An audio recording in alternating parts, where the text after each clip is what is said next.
right away. You see me? You'll know because no one will be sitting in this chair, and I'll be trying to like keep things moving. So if you see me sitting here by myself, or you don't see anybody sitting here, just try to walk around. Everybody, good evening. My name is Star Powell. We are the new owners of Christian Radio in town. Everybody needs your agenda app. I'm giving everybody here a 15-minute free interview on the radio. If you just walk in front of the area, what I did, and you have a business card, all you have to do is schedule and come in immediately, and you'll have 15 minutes to let a listener know where you're going with your business. Thank you.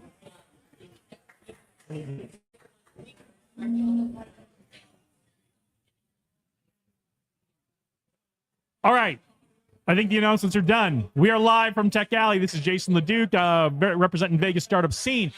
As I said, we are live from Tech Alley. We are for the moment here joined by my good friend Dave Berlin, who we haven't seen here in a couple of months. So welcome back, Dave. What's up, man? How are you? I'm better now. You're doing fantastic. It looks like you're recovered, and I know you've got a whole bunch of new things going on. I know you've got someone you want to get on here right away and talk about what they have going on. Yeah, We've got our good friend Steve who wants to get on here. So what I'm going to do right now is I'm going to do a rundown of the agenda of what's happening here today at Tech Alley in downtown Las Vegas. We're at 3rd Street, Vegas, the corner of Gas Avenue and 3rd Street in Las Vegas. It's weird how that works out. They are the not so new. I guess we've been doing it 7 months here now. Home of downtown Tech Alley. There are wonderful location hosts and sponsors for what we're doing here. So come on down to 3rd Street Vegas if you're in Vegas and you're interested in tech, if you're interested in startups, if you're interested in crypto, AI, drones, marketing, business in any way, entrepreneurship. It's all happening down here at Tech Alley. There's lots of great talks going on, and there are a lot of great people to meet and connect with, and that's really what I think the best part of Tech Alley is. Yeah, Logan's here. Logan's here. We're gonna try to. Logan Brown's here. I bet we can kidnap him and get him over here. I'm gonna try to get him on here, but in absence of that, I do need to catch up with Logan. So we're gonna give you the quick rundown on what's happening here today at Tech Alley. We have done the coffee and networking portion of Tech Alley already. That starts at 10, but don't fear. Come on back for lunch. Lunch starts at 12:15. If you come on down and register for Tech Alley, everybody gets a free lunch on Taverna Costera. So, and 3rd Street is also selling snacks and all that kind of good stuff here as well. So now that they've got that organized. So our first round of talks is going to start in exactly 1 minute. At 11 a.m. So we have Jackson Wright doing social marketing in Theater 1, the Las Vegas AI meetup in Theater 2 with Tim May, Who's Got My Money with Denise Davenport, filling in for Kurt Walker this month. Nice. James Roop doing his blockchain self-custody. I believe James is going to be talking a little bit about his journey incorporating AI into his business and what he's doing today, which I think is going to be fascinating because I'm kind of on that same journey myself right now. Rachel Gomez-Autry hosting from UNLV, hosting Innovation Essentials in Theater 8 or 7. Check the screens when you get down here. Caleb Green will be in the dining room here, the startup attorney, answering your legal questions about startups. And then Irina Krutsenko is also in the dining room. She's a strategic finance consultant. That's the first round of talks. That's going to go from about 11 to about 12:15. Then lunch. Lunch from 12:15 to 1:15. And then at 1:15, our second round of talk starts. Our good friend Mike Wilson will be doing the Vegas Crypto Group talk in Theater 1. Josh Stacy will be doing AI Workshop Theater. I have no idea what that is. Maybe we'll get Josh on here to talk about it. Adam Englander will be doing the Las Vegas Python meetup. And the AWS Users Group, Maria Cristidi will be doing that in Theater 8 or 7. Check the monitors. And then from 2:30 to 3:30, we've got How to Profit and Protect When Sharing Your Business Ideas with Acacia Thornton. We got to talk to her on the live stream last month. Really fascinating. And then AI Workshop Theater with Taylor Dondich in Theater 2. So, and I think we just got to meet Taylor off camera here for a second. Yeah. And hopefully we'll get to talk to him. Glasses, right? Okay, cool. So hopefully we'll get to talk to him. So is he new? I believe he's new. I don't recognize him, but that doesn't mean he hasn't been here before. So. Yeah, gotcha. So all right, I know you've got someone you want to talk to, an event that's coming up that you guys want to promote.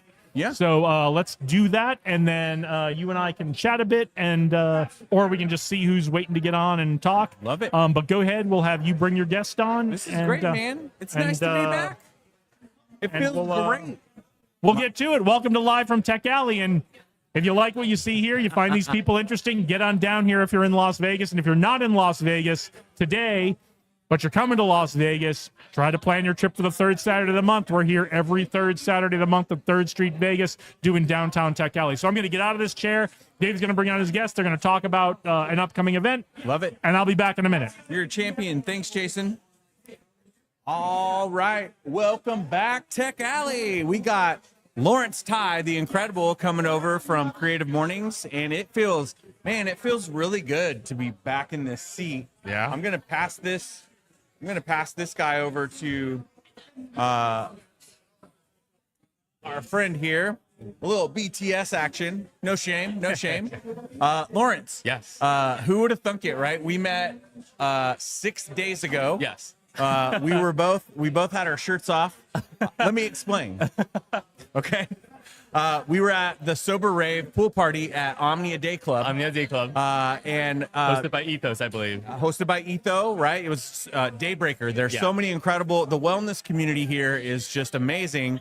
And the first person I saw was the guy behind the camera on the other side, Mr. Jamal, who, for those of you that know, I slipped and fell in January. Jamal's the guy who picked me up at the hospital. So I was just overwhelmed with incredible love and support throughout that whole experience. I've been a little out of the scene, but when I saw Jamal, he introduced me to you. Yes.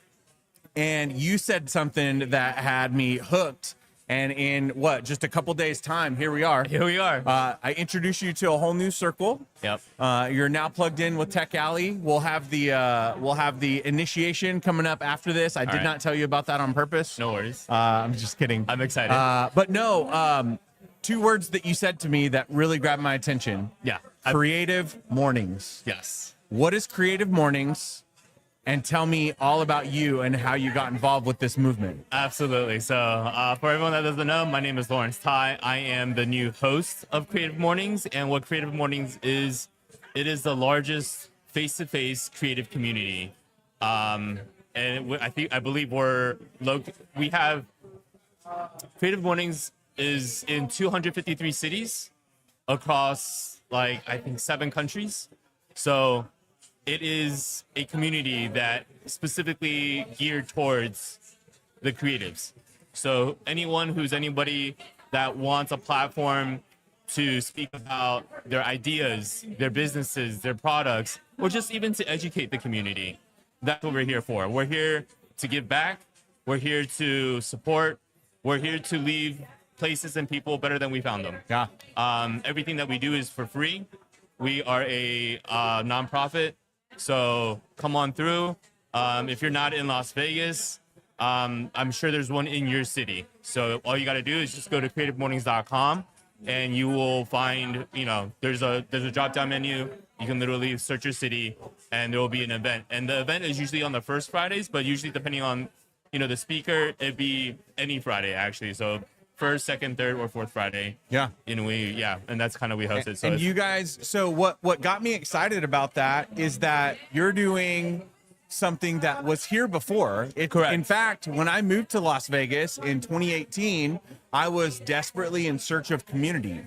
One of the first communities I found was Creative Mornings. Right. And I went to, I want to say, I know I went to at least one event, maybe 2. And then somewhere it sort of slowed down, discontinued, and now it's coming back to life. So That's when correct. I found out it was a community coming back, it's like it pays homage to me and my story here in Vegas. So I was excited to see that you guys also have some partners. Yes. And like where you're hosting it, you're rotating that out. Right. Can you tell me a little bit about that? Yeah, absolutely. So right now, just like Dave said, I don't know what happened, but we did touch base with the previous hostess. I think she, had a little too much on her plate, but she did an amazing job as far as bringing the community up. But I think at one point she just kind of had to hand it off. So it went inactive for a little bit, and I heard about it, brought it out. Right now, one of our partners is Adobe. So everything that we do, as far as presenting it, hosting it, it is sponsored and partnered with Adobe. They have great products as far as AI goes. It's amazing. So as far as new partnerships, new sponsors, we're always open to that. and we definitely want to go ahead and, you know, give back. So if there's an opportunity that we can work together, then let's do it. So let's talk about, we'll talk about the sponsorships and the opportunities. Sure. What can people expect? Tell me about the format. Tell me about who this is for. Okay. Who this is not for. Like, what's kind of the vibe of what you guys, because you've held an event since you guys have relaunched. Right. Who's this for? Like, what's the typical meetup and all of that stuff look like? Absolutely. And I think that's a great question. As far as who it's for, it's literally for, you know, again, I think when I say creatives, it is almost a bit broad in general, but it literally ranges from artists. It could be an artist, it could be, you know, business, it could be students, it could be for small businesses, it could be for, you know, advisors, it could be anybody that wants to, you know, educate the community on what they're doing or how they're doing things, or just bring back that interactive like experience. Because I feel like we've been so plugged into, you know, social media, and we're learning all of our stuff. But like you said, you didn't have that community before. Sure. Right. For me, in the same way, I think the biggest thing for me is entrepreneurship. Sure. You know, I've been in the corporate world for so long, and like I didn't know where to start. I didn't know how to create something for myself. Yeah. And it was just, whether it be the stars, it was alignment. When I moved here in the beginning of the year, my friend was like, "Have you heard of Creative Mornings?" And I was like, "No, what is that?" And he literally said it's a platform for creatives to come together, even entrepreneurs that want to learn about what the community is bringing, like, you know, to the space. And for me, I always wanted a space where I can learn and connect with other entrepreneurs or like-minded creatives. And so with that being said, I'm like, this couldn't be a better time for us to kind of come together and for me to take lead and create that space that I didn't have before. Yeah. So the format of Creative Mornings is really simple. It's the first or second Fridays of every month, 9 a.m. to 10 a.m. You know, we'll get together, we'll meet for the first 10 minutes, introductions, but then we'll kind of give the space to the speaker. And the speaker, I'll give an example. Our first like relaunch of our event, we had a lead guitarist, a lead singer, and he spoke about come on, what did he speak about? What was the theme? Competition. So that was the theme. So each month there will be a theme. So for the month of August, our theme is the word palm, and that I forgot the exact word, but it was like an Arabic word, and it means palm trees, and that represents strength, growth, and kind of power. So it's like, how do we speak to that, right? And Yeah. I believe I've asked you to be our, you know, guest speaker for the month of August. So tune in August 14th, which will be the second Friday of August, 9 a.m. to 10 a.m. Our good partnership with Mothership Coffee. Love it. They have sponsored or like kind of worked with us for our first event. Yeah. And they've worked with Creative Mornings before. Yeah. And they love what we do. And they're so glad that we're back. Just like you're like, Yeah. I think the moment that I like said Creative Mornings is back, the whole community was just like, Yeah. you know, their ears were up and they were like, oh my gosh, you guys are back. Well, it was such a powerful event that was happening then, but I really believe that with so many communities that have been created, launched, relaunched since COVID, there's been so many powerful like things that we've learned of what community is, how to be more successful with it. Perfect example, by introducing you to Tech Alley here, you know, the whole thing for us was like, this is another monthly event. Right. What I've learned about communities as I've helped build and serve and help scale multiple communities in many cities is sometimes within their own community, there could be 15 different run clubs, but the ones that are at night will never work with my schedule. So I got to go find one during the day. Right. So this is a morning meetup. Creative Mornings is a morning meetup. Yeah. But there's some events that people only associate meetups or their availability is with the evenings. Yeah. So I think it's really powerful to go out and show up and serve other communities. Absolutely. Promote what's going on there, because some people might come all the way across town Right. to come to your event one time and tell you to your face, hey bro, I came all the way across town. I'm probably never going to be able to come to another event again. I had the day open. I'm here to support. Right. And you might be like, oh, you might check out Tech Galley. You might check out this. You might check out absolutely. that. And they're going to get plugged in. Yes. And it's going to come back full circle. Exactly. And that's what I'm trying to do this year. I think for me, it was intentional that I want to give back as much as I can. So again, it's just leaving places and people better than I found them. And I think that aligns with exactly what we want to do is as we partner, we want to give back. So yeah, if there's anything that we can do to kind of support any other communities in that way or format, Yeah. then by all means. Yeah. Yeah. I love it. Like you came here, they immediately offered you a spot to make an announcement Yeah. during the announcements. And in the back, I was talking to Paris. Shout out to Paris. She does a lot of the social media for them, and she wants to help put your events on their calendar. Oh my gosh. So it just, Thank you. Yeah, it helps. I think all those things matter. If you could give one piece of advice to anyone who's looking at getting involved in any community, Creative Mornings, any of that stuff, what would be the one piece of advice that you would give? Ooh, that is a good question. I would say don't shy away and don't be afraid to put yourself out there. You never know who you're gonna meet. It's just like we met with our shirts off at Omnia Day Club, right? So it was just like, had I been my former self, Yeah. where I isolated my, because I'm an overthinker. Sure. So the more I overthink, the more I like hesitate and I overanalyze, and that stops me from, and I used to work for Nike, and at the end of the day, literally what they say, just do it. Yeah. Right. Whatever you put your mind to, just put yourself out there. You never know what's gonna happen. You're gonna meet amazing. Sure, you're gonna meet some decent, average people, but then on the off days that you least expect it, you'll meet amazing people like yourself, Dave. Thanks, so man. thank you so I much. appreciate that. Yeah. No. Again, I think it's just. I wouldn't have. I say I wouldn't have done that for anybody. I definitely did that because of Jamal. Right. So again, and so I high wouldn't have, five to Jamal. and the thing is, I wouldn't have met my videographer, which is your good friend Jamal. I wouldn't have met him had I not joined the run clubs. Yeah. I There it is. never in a million years. Yeah. Prior I was at to, a walk club before I got here. There And you it go. was on the other side of town. There you go. But I went and I met 3 people Right. that now I'm just like, wow. and all you let's did go. and all you did was you woke up and you made a decision and you're like, this is what I'm going to do today intentionally. Yeah. And that's one of the huge things that I would say is be intentional, have direction, because if you don't, you're literally just lost in the masses. Yeah. Right.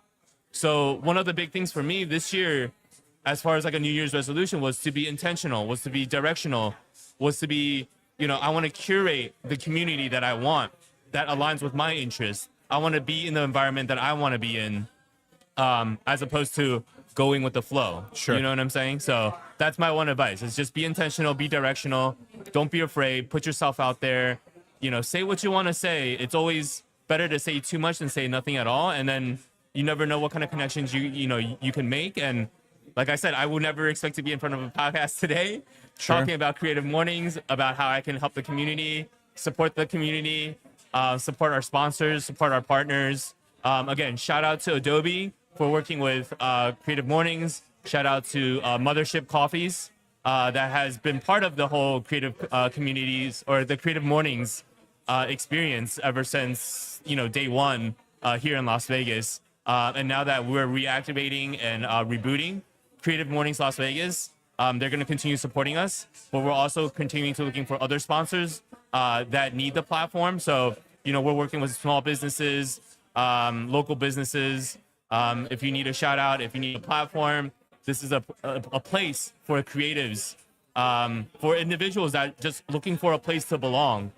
Just like you, just like me, where we didn't have that community in the first place, but we were in the search of it. So here it is. One little fun thing. I filled out the profile. Okay. So where can they find you? Where can people go to find the event? Oh, go to creativemornings.com And then find / Las Las Vegas. Vegas. Yeah. Right. And then from there, you'll see the events, our prior events, and then future events to come. Yeah, I love that. And so I set up my profile on there, so, you know, to speak and stuff like that. There you go. There's a fun little question on there. It says, "Are you single?" and it's like, we believe in, you know, helping you connect. And so I put single, and it like, There you go. puts a little heart. It puts a heart next it to puts your a heart profile. on my profile.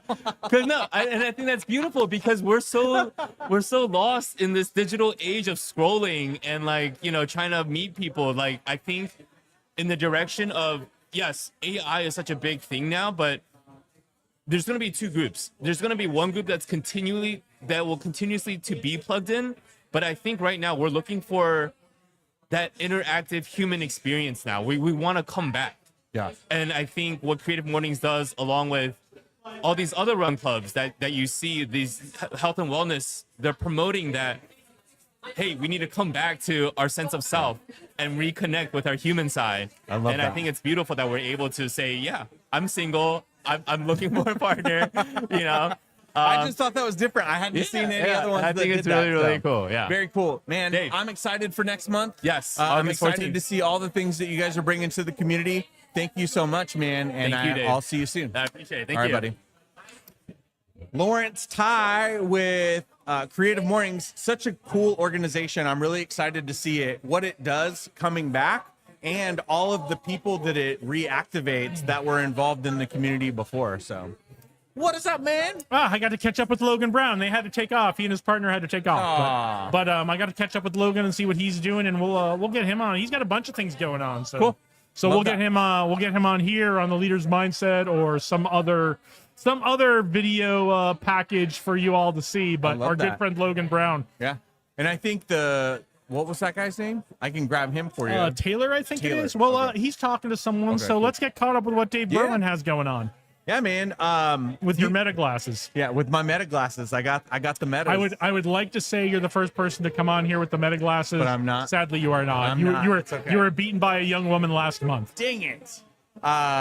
No, these have been really fun. I bought them on 3rd of July, and it was really something that pays homage to the story of the boombox. I bought the boombox, the first one, back in 2001. It was 4th of July weekend, right before 9/11. And it was like 25 years. And I said, that was a good decision. I had been thinking about the Meta glasses for a minute, and I said, you know what, let's do it. And so many cool opportunities and flips and just, so that's been a lot of fun. But yeah, catching up for me, I took a little bit of a step back as far as a lot of the volunteer community stuff that I've been doing. Well, you were very busy. But that came from the injury, right? Which I think we'd been on here and talked a little bit about that before. You were. I'm going to be honest with you and to be frank with you. I'm going to be direct with you. You were a little overextended even before the injury. True. But that shined a light on it, right? It really did shine a light on it. So took a step back, really focused on the wedding and all the stuff that I've been doing to make money. But I did a 21 wedding sprint in 2 months. To get back on, the event train, get back doing stuff again. I've been tracking your Instagram stories, and it seems like every Friday, Saturday, Sunday, you're doing a wedding, maybe two. Pretty much, yeah. It's been. I'm very blessed to have that kind of opportunity, but also to the point of just having Lawrence on. I've really been looking at what other people are doing with community. I think you and I have both been very heavily rooted in the veteran community, but also in the startup community. Mm-hmm. And now I've started spending a lot of time, and it came sort of from the rehab from the injury. I've gotten really involved in the wellness community, and it's been really fascinating to see what people are doing with that. It's almost creating a challenge in the Las Vegas ecosystem that I'm sure is happening in cities around the world, but so much of the revenue that Vegas relies on is people coming here and partying. Mm-hmm. And I think there's a really big step of that happening,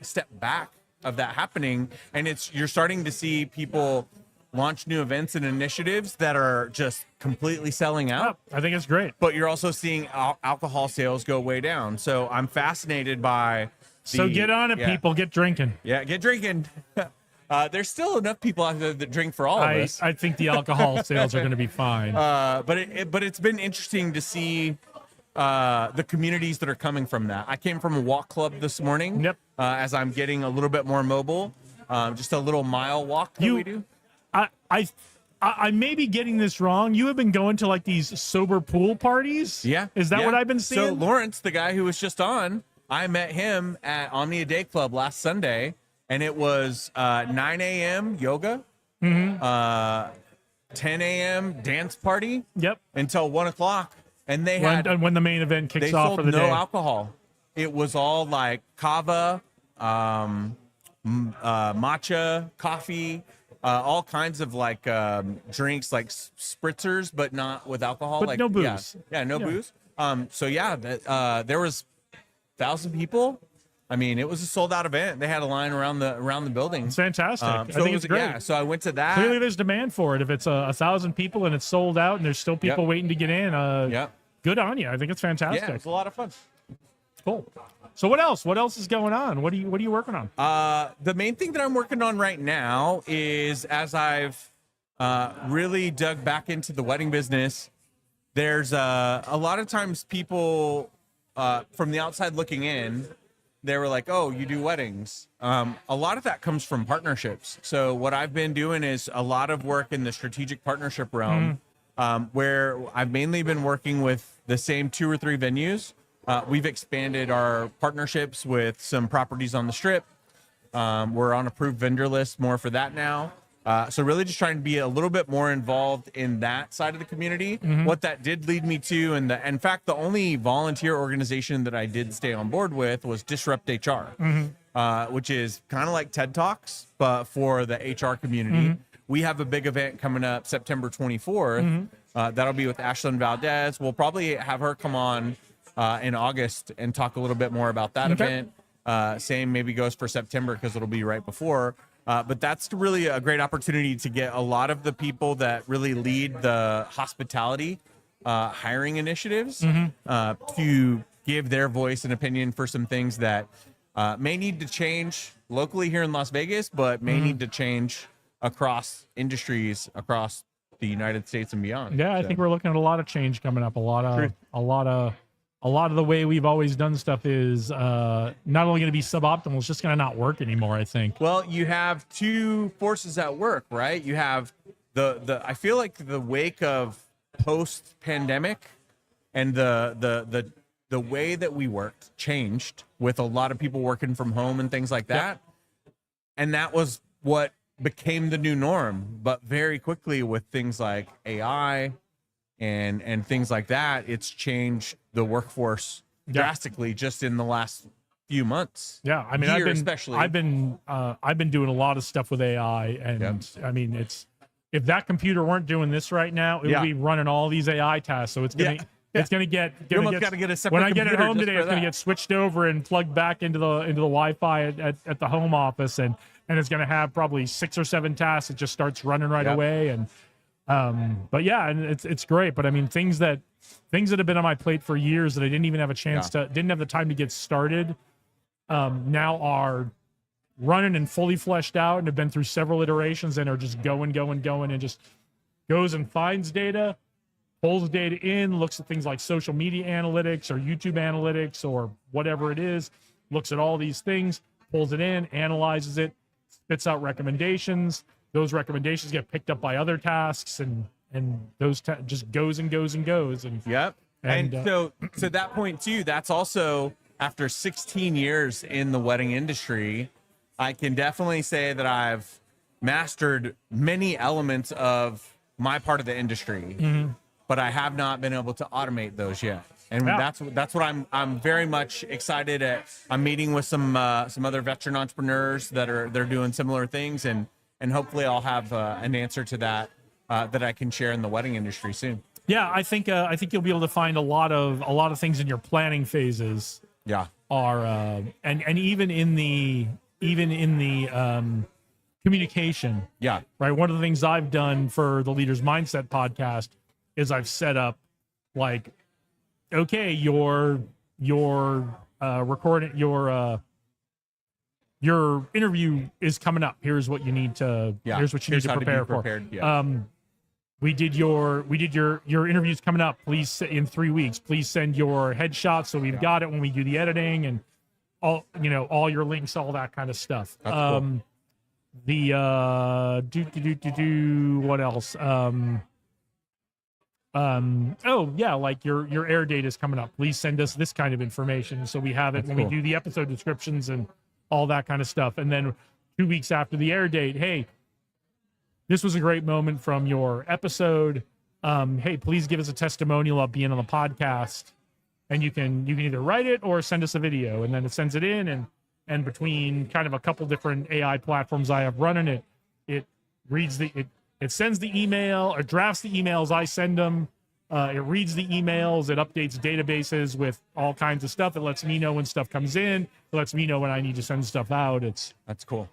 That's very cool. Yeah. So I'm here for it. It's getting to like where every morning when I'm done with the morning routine, I get in front of the computer and there's just a bunch of stuff that goes, here's what needs your attention. Yeah.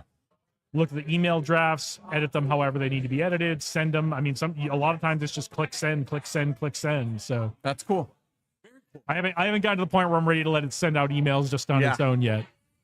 Yeah. But it's great because it looks at the changes I make in the email, like when it's seasoned the sent items, and it goes back and puts that back in its database of this is how Jason writes and talks. Yeah, well, I think I'm getting more confidence in it the more that I learn about it.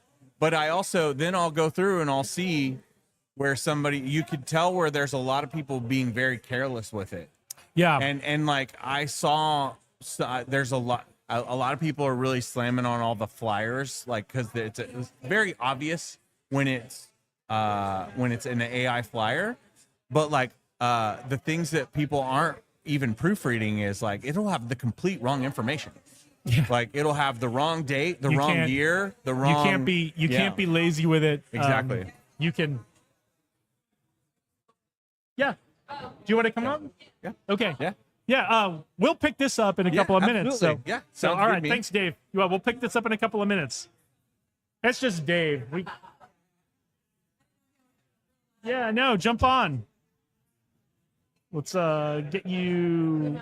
What's that? Get comfortable, and let's get this mic real close to your face. Pull that chair in just a little bit, because with some of the background noise, we want to make sure we're picking you up and not the background noise. There you go. That's going to be good. All right. Chris. All right. We haven't gotten to meet yet. I'm Jason. Aziza. Nice so to meet you. Tell us what you have going on. So, hello. Is this the camera right here? Yep, right there. Okay. Hi, I'm Aziza Reed. I'm the owner and a founder of Aziza Reed Consulting. So we have a financial wellness program. We're B2B to C model. So employers hire us to be a part of their wellness package, and we teach their employees their benefits, how to best utilize their money, so that way they're not leaving money on the table.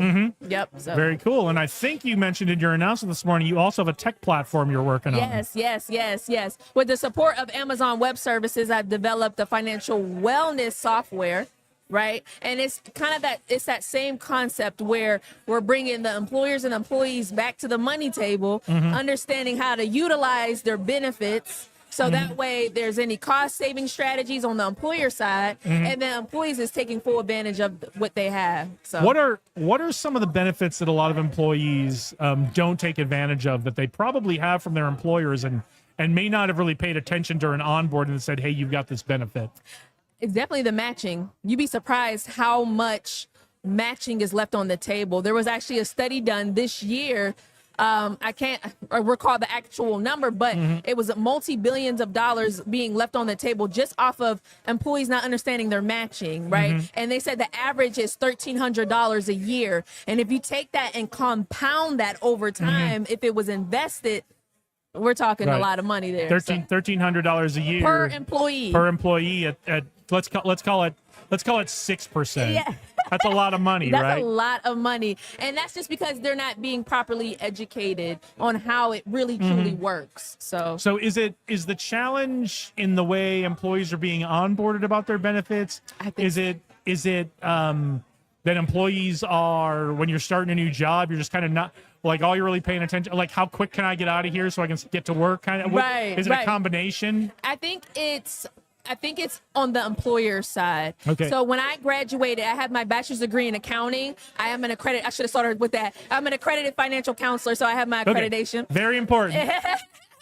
So I'm skilled in this. And when I worked for one of the top 4 accounting firms in the country after graduating, they did what they do with a lot of employees. They send your benefit, your retirement plan in the mail. And there you go. Sign up.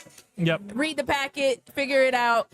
And there was no lunch and learns, no education. So you're like, Yeah, and I think a lot of employers do that, right? They either hand you a packet that they say, and my only really experience working for a corporate agency is the Air Force. So it's just Yep, like, my husband's so Air Force. not only are you signing paperwork, they're like yelling at you and cutting your hair at the same time. But a lot of employers, you sit down, whether it's in person or Right. online training or whatever it is, and they like, here's your packet. Yep. You get to read through that, and it's like Yes. this, right? Yes. You get to read through this later and figure out Yes. what your benefit choices are. I'm going to take this 15-minute block to make sure Right. you sign the things I need you to Yeah, sign. exactly. And then it's like, hey, well, we sent it to you in the mail, so we did what we were supposed to do. Right. But like to your point, me being like, say for example, I was first generation to graduate and get my degree. So there was no conversations about money growing up. So I had to listen to my coworkers. And if you think about that, it's just like, I feel like the employers have to come, especially in today's times, cost is up for everybody, employers and employees. Yeah. So the goal is to get everybody back to the money table and start to really invest that and pour that back into your employees. And you get that in return, right? Yep. They need loyalty too. It costs to lose employees. Yeah, and I do want to talk about that. I do want to talk about that in a second.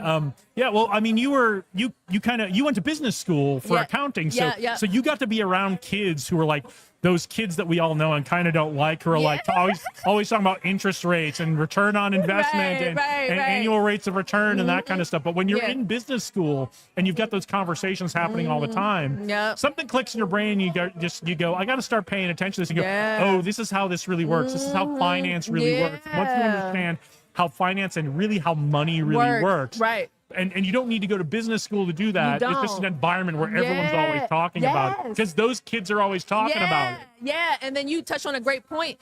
It's that environment that plays a part in the psychology, and that's what I teach in my program. That's actually the first layer, because people think that money is just a 1 + 1 = 2. It's a mathematical thing. But what pushes some people to do it versus some who don't do it? And there is that psychology, that behavioral aspect that plays a part into it too. So that's a very important conversation about money as well, that gets commonly ignored because they want to jump to a budget. You know what I mean? So I mean, budgets are important. I don't want to say they're not important, especially if you don't have a lot of self-discipline. Exactly. Budgets are great, but like what I'm saying is, we've all got that friend who's that money nerd who won't shut up. Instead of going, oh my God, will you shut up? Just sit there and listen. Right. Just sit there and listen to that kid. Yeah. And it's also, sometimes it's who it comes from too. Yep. Because you can hear it from your parents. Say, for example, it's like, and then you get it from somebody that you admire or somebody you respect. And then you're more like, okay. Yeah. Also, if you're that money kid, don't be the, you got to do this guy. Right. Be the guy who's like, oh my God, this is so cool. Have you seen this?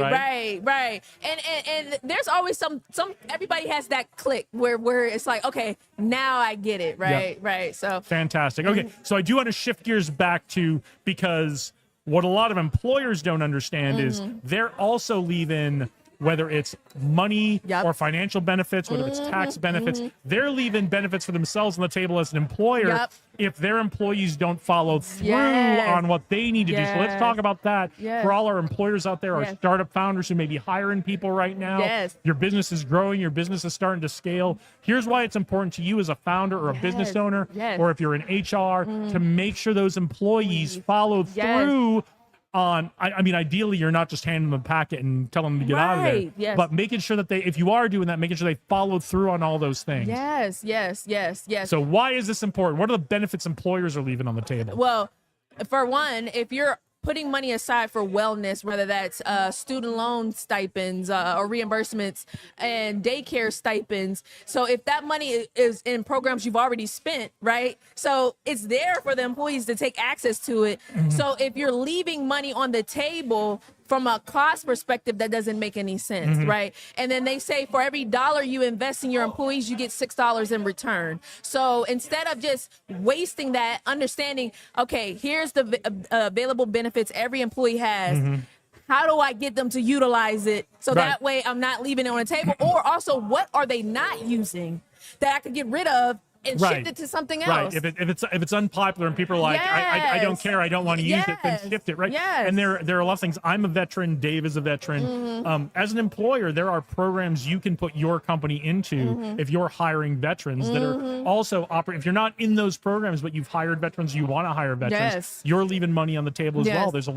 There's a lot of benefits you can be getting for training veterans, you know, updating their training, giving them new skills that you can get that money for. Also, on the technology side, SBIR, STTR, where you can get the government to pay you to develop the technology you want to develop for your company because they're interested in it as well. So don't leave this money on the table. Make sure you follow through. Make sure your employees follow through on what they need to do. Yes, that's important because, like, when they got, well, I mean, I know they talk about this, when they got rid of the pension, that, like I said, the employer just kind of shifted the financial burden onto the employees, but there was never any educational piece in between that. And now we're getting to a head of the generations retiring with the 401k and figuring out, did that strategy actually work? And it's already failing. So let's start to really get back, like I said, get back to the money table, the employer and the employees alike. So that way, number one, you're getting that retention level because the employees know if you care. So it'll see that you care about your employees. And then from an employee's perspective, you can figure out the cost savings and the cost strategies for your business. Absolutely. Okay, so we've money nerded enough. Tell us how you come in and help companies with this. So basically, I have my program where we go through a series of different stages where it's in a classroom form, and I offer one-on-one consulting follow-up where I sit there and I help guide your employees understanding their finances, even from a behavior like a psychology. I make sure that that is woven into the program, so that way, when from the start to the finish, it's about a 7 to 10 week program, that they're more equipped and better understanding of their own personal finances. Excellent. Was this your first Tech Alley? Here, yes, this main one. I went to Henderson a couple times. Yeah, Henderson's coming up. I don't think I've mentioned it. I will be with our good friend Haz Rushdie hosting the pre-show and the post-show online for Tech Alley Henderson coming up this Wednesday. So I will be down there as well this week. So. Nice. Very cool. What do you think of Tech Alley here in downtown? It's great. This is, like I said, it's my first time. I got a chance to meet Joshua. He invited me so I can come and talk about what I'm working on the tech side as far as the software. And I mean, it's great. I'm learning so much, so I'm getting acclimated. So and there's really great people here. I say it all the time. The talks are great. Yeah. It's nice to get a free lunch. It's all that kind of stuff is nice. But really, the value of Tech Alley and why you should come down is the people that you meet here, the connections you'll make.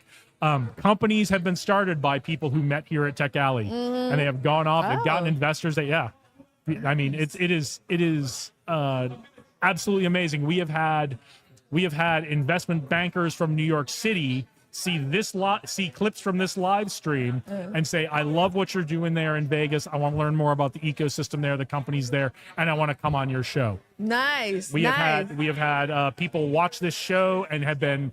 Our good friend Mark Phelan was in like a SCORE seminar, looking on his phone on LinkedIn and saw us doing this live stream on LinkedIn and jumped into the comments. And I do see there are comments over there. I will jump in and read the comments in a second. Like he immediately got in the comments and said, where is this? I want to come down. How long are you going to be there? How do I get involved today? So it's, I mean, what we're doing here with the live stream, what's happening in Tech Alley, it's turning into real business for people and real things that are growing our ecosystem and our larger Vegas business community here. So it's growing. What Josh and the team here put together is amazing, and they're kind enough to let me engage in my nonsense with the camera and microphones while they do it. So. And everybody's nice and welcoming, so you can come alone if you have to. I mean, the first couple times I came alone. I'm alone as well today. But just a quick plug. As I mentioned, as far as our software, we're in the pilot stage. So we are looking for businesses. If you have 50 employees or less, we want to do the proof of concept before we go back and ask for more money. And we are, like I said, with the support of Amazon Web Services. So How does everybody reach you? Look in that camera. Tell everybody how they find you. Hello, everybody. Again, I'm Aziza Reed. You can visit my website at www.azizareed.com, as well as my email info@azizareed.com. So that's AZEEZAREED, info@azizareed.com. It doesn't get any easier than that. So is there anything you want to leave us with before we let you go? I think, like I said, my goal as far as my business software, like I said, is to bring everybody back to the money table. Everybody's working separate. Everybody's working in silos, but it's now it's time to come together. Cost is up for everybody, businesses, employees. So now is definitely the time. And that's my goal, is to get everybody back to the money table. Yep.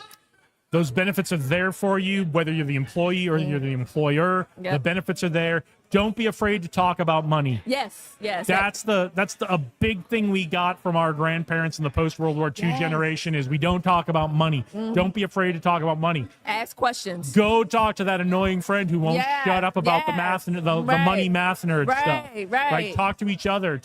About how you're using your benefits. Yes. You don't have to get into how much is in your account, but don't be afraid to talk about money and don't be afraid to talk about making money. Right. Money is a team sport. Never forget that. I love it. That's the quote. That's the clip. That's the clip. All right. Thank you, Aziza. Well, that was good. Thank you. Good. I'm glad. All right. Taylor's ready for us. We're ready for Taylor. I love it when it works out like that. So go ahead and have a seat. And just make sure your mouth is real close to this microphone, like about a fist away. It's not my first rodeo. Okay, cool. It's funny because I'll tell people that and they'll go, "Okay, I got it," and then they'll immediately do this. No. Yeah. All right. So we just met today. Yeah. I don't know a damn thing about you. Oh, man. Tell us what you have going on. The first exciting thing is I'm a Vegas native, born and raised here. Oh, so you're like one of four. Oh, yeah. I'm like that unicorn, right? Yep. And I just came back. But, I've worked for great companies. I have 20 years of technology experience, in the trenches. I first started off as a network engineer for the Four Queens Casino here in town. Oh. But then I worked for great companies in the I Silicon Valley. I think a lot of people be really surprised to find out the Four Queens actually had a computer network, but Oh yeah.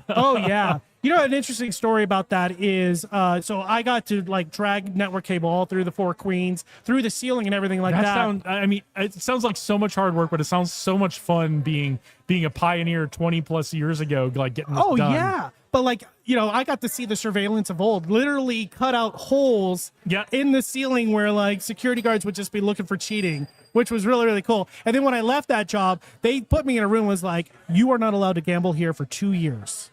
Nobody is allowed to gamble here for 2 years, or you will go to jail. We take it very seriously here in Nevada. Because I was in charge. These are not jokes. This is very serious. I was in charge of the database that would actually figure out payouts, percentage payouts. So I had keys to the kingdom there. Yeah. But no, I worked for great companies also in Silicon Valley.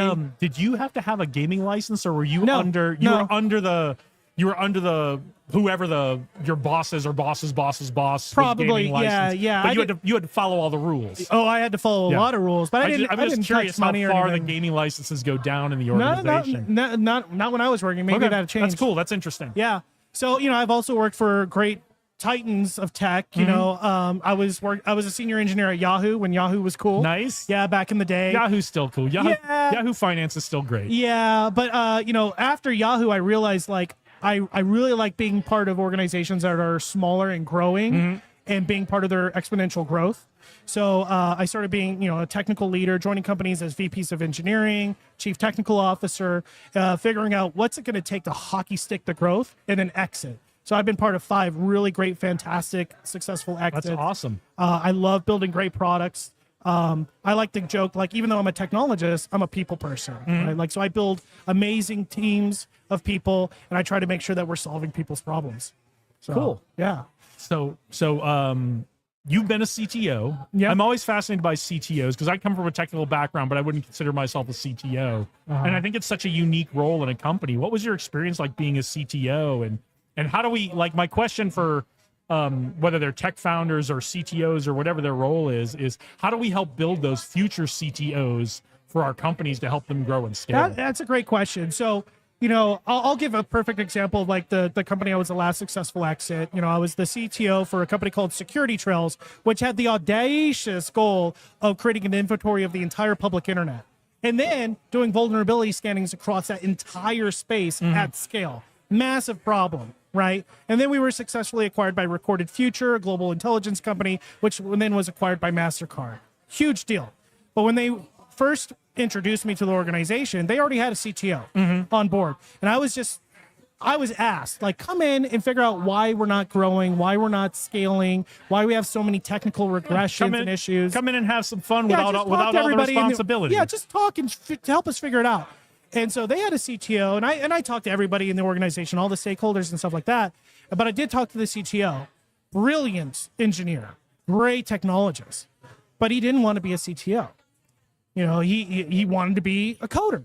In a lot of startups, they think the natural evolution is the main coder or anything should be the CTO. Right. I mean, every industry. Well, you've been here the longest. That guy left. You're in charge you get now. Promoted up over and over. But engineers, if they stay just as a tech monkey or a code engineer and a developer, and I love developing code and everything like that, if they stay in that space, they're not going to be a successful CTO because the CTO is a people manager, right? Yeah. They're very product aligned, but their goal is to build the technical teams.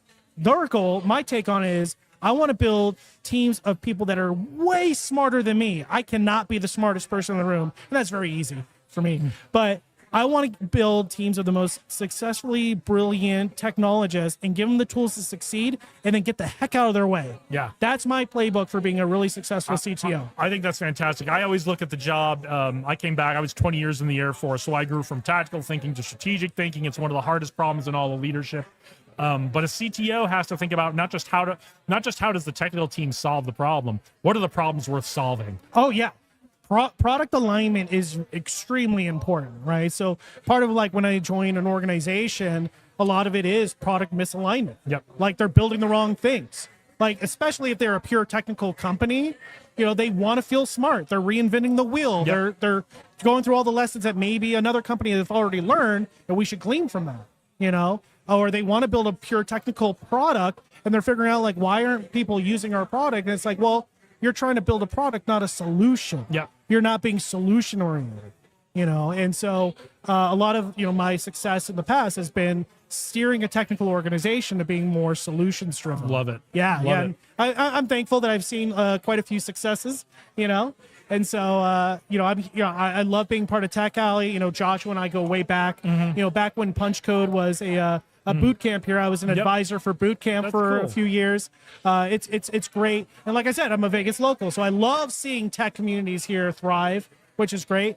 And now, with my decades of experience, I'm happy to share some knowledge. That's fantastic, because that's what Tech Alley is all about. And it's been so great to watch this ecosystem evolve over the 5 years since Tech Alley started. And I give Josh and the Tech Alley team, I give them a lot of credit for starting to help build the connections in this ecosystem where people come together month after month, week after week, and start spending time with each other. This company's been built out of two people meeting at Tech Alley. Yeah. It's Josh is one of them. It's interesting because, back in I would say year 2000, there was a big surge of trying to be a very strong technically savvy area here in downtown Las Vegas. And there was a lot of pros and cons and lessons learned from that experience. But I think we're starting to become more realistic with our expectations. Vegas is Vegas, and we have a lot of small businesses here that are not technically savvy, but they want to be. Yep. They want to learn how to adopt new technologies, AI being one of them, right? And that's one of my talks that I'm giving today, and my new startup that enables it. But I look through here, and there's good pockets of really technically savvy people, but a lot of the people here in Tech Alley are also going, okay, well now what? How does this solve my problem? Yep. I want to be more technically sound, or at least try to understand how this technology will help my business grow, because there's a lot of law firms here, hospitality companies and things like that, where they say technology is not our driving product, but we need to use technology and we need to learn that. And so it's great that Tech Alley is a venue of education right? And showing how to enable organizations to bring technology to drive a solution. I think it's a fantastic experience. And we're now moving into not trying to pump us up as like a technical powerhouse, but a technical enablement community. Yeah, and it's great because the connections are happening, and people are instead of this downward push from above of build a tech community, build a tech community, build a tech community. It's this grassroots upward push of let me go find the people who are doing cool stuff and let me go hang out with them and let's go do cool stuff together. Yeah. And I think that's really how you build an ecosystem. Oh, for sure, for sure. It becomes more supportive versus patting yourself on the back mentality. So it's great. Awesome. All right. Well, tell us about your talk you're giving today and your startup. Oh, yeah, absolutely. So the talk today, I'm talking about AI that shows up for work, right? So we all use AI in our lives now. One way or another. One way or another. But if you don't think you are, do you remember the first time you used like ChatGPT? Yeah, it was a few years ago. I was using ChatGPT a lot for research, but about 6 months ago, it was someone sitting here. We went back when we were doing these outside.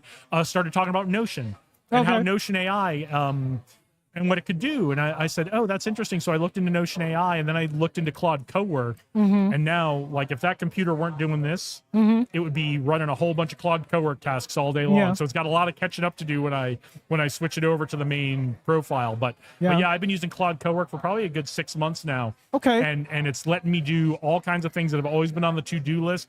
And I never had time to even sit down and think through, how do I structure the problem here? Because what I can do with Claude Cowork is, all right, let's start something new. Here's what I think the problem I'm trying to solve is. Go think about this, and I'm going to go do some other stuff, and I'll come back. Yeah.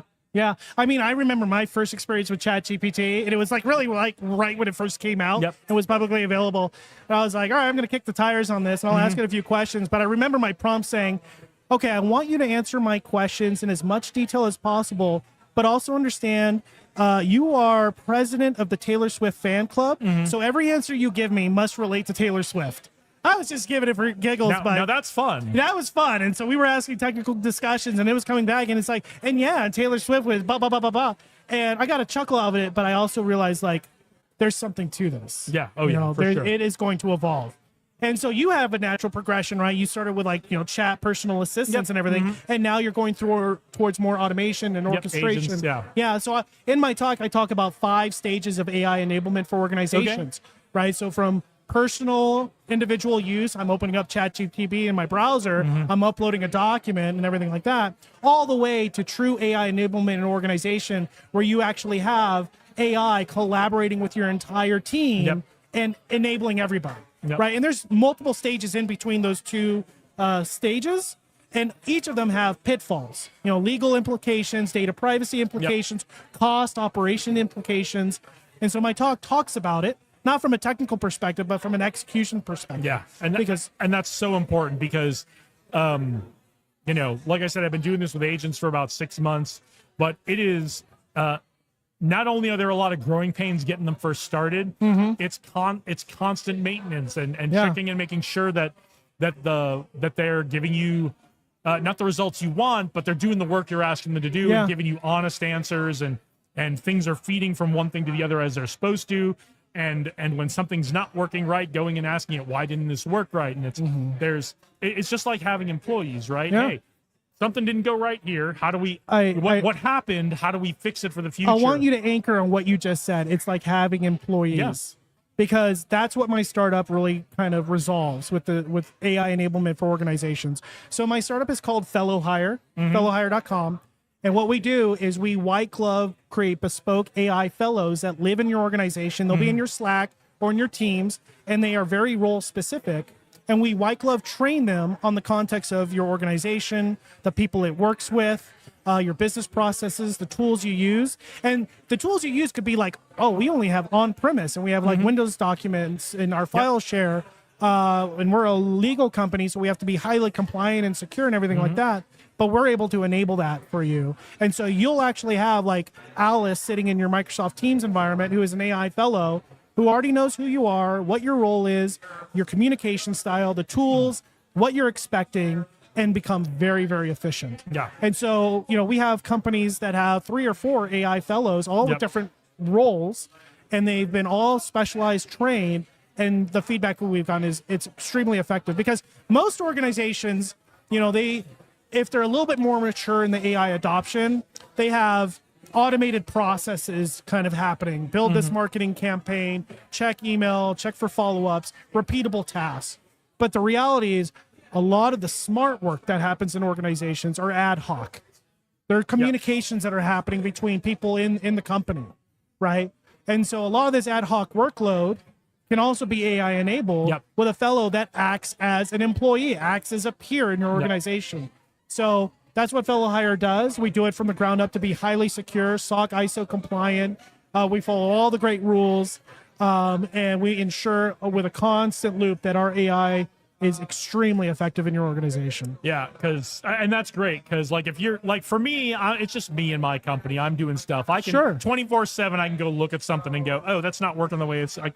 Let's sit down. Let's figure this out. Let's fix it. But if you're running a law firm, or you're in gaming, or you're in construction, or whatever you're in, and it's an industry where you have lots of rules you have to be in compliance with all the time. Oh, sure. You don't want yourself or your own employees kind of experimenting with this. Oh, yeah. Right, and just kind of iterating and trying to make it better. You want someone like you to come in and look at the whole picture and go, okay, here's how we're going to set up AI fellows for you so that you have confidence and your risk is low of letting these things happen. And then you kind of watch and make sure things are happening the way Well, they're I mean, supposed to. risk is very high, so I've talked to a lot of organizations where Bob in accounting and Alice in support, they're all using ChatGPT, but they have their own prompts, they've had their own conversations, so the context is different.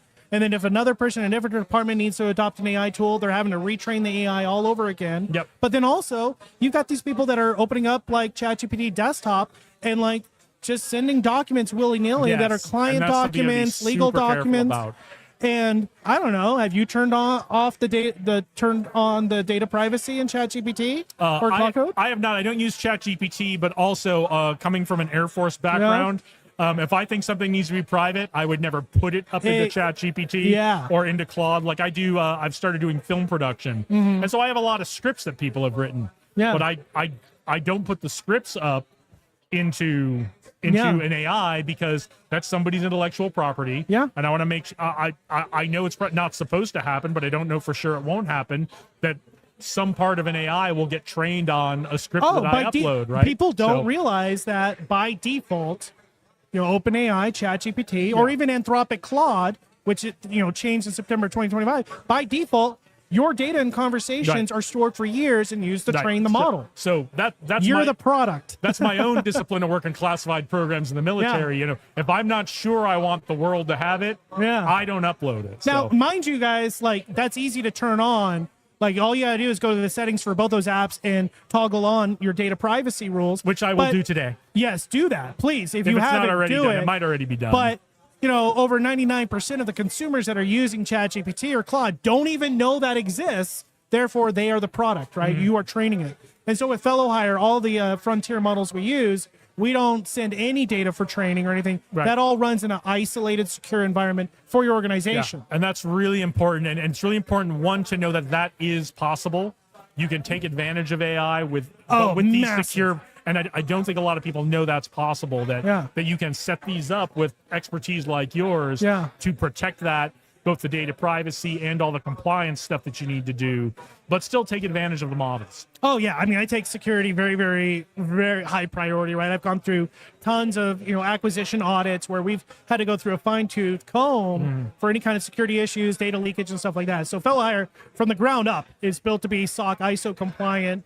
We have extremely powerful architecture to make sure your data remains your data and is highly secure, and you're not doing crazy things like, hey, I'm a law firm or a marketing firm and all of our documents are on our Windows server. I now have to upload it into the cloud so AI tools can use it. No. Keep your data where it is and where it's highly secure, and we'll bring our AI fellow to you. Love it. So love it. All right. Tell us what time your talk is today, and tell everybody where they can find you here, and then where they can find you not here. Yeah, obviously. My talk is at 2:45 p.m. I think in Theater 2, the AI workshop. I'm really excited to meet people there.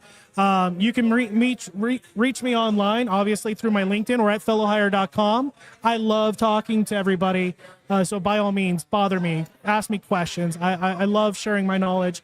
I'm so grateful for this opportunity to share a little bit of knowledge here at Tech Alley. We're grateful to have you. These are the kinds of things that are gonna, again, help build those connections that are gonna get people. They're gonna get people into the, oh, look how cool this is. Yeah.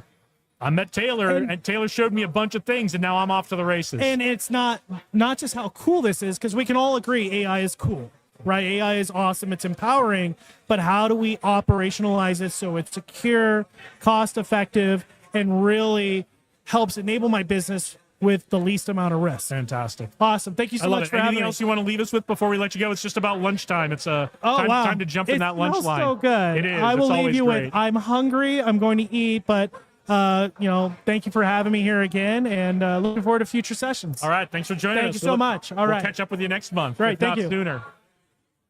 Whew. All right. Where are we? Okay. Looks like we had a little bit of break. I am going to run over and look at that comment.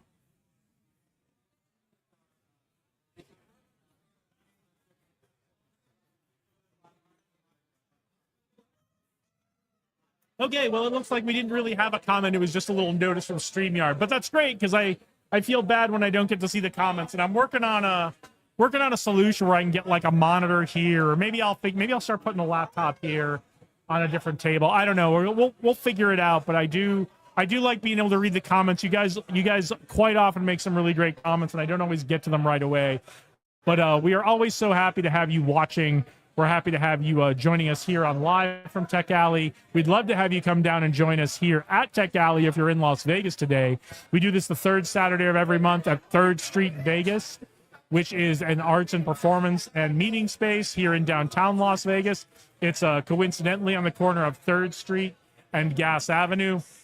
We are wrapping up our first round of talks. I'm going to go through what the first round of talks were, because if you're interested in this kind of stuff, we'd love to have you come down. There's more happening throughout the day. So the first round of talks is still wrapping up. But social marketing. Oh, hang on. I think we're getting an announcement, so I'm going to. It's super important, and it's right here next to me.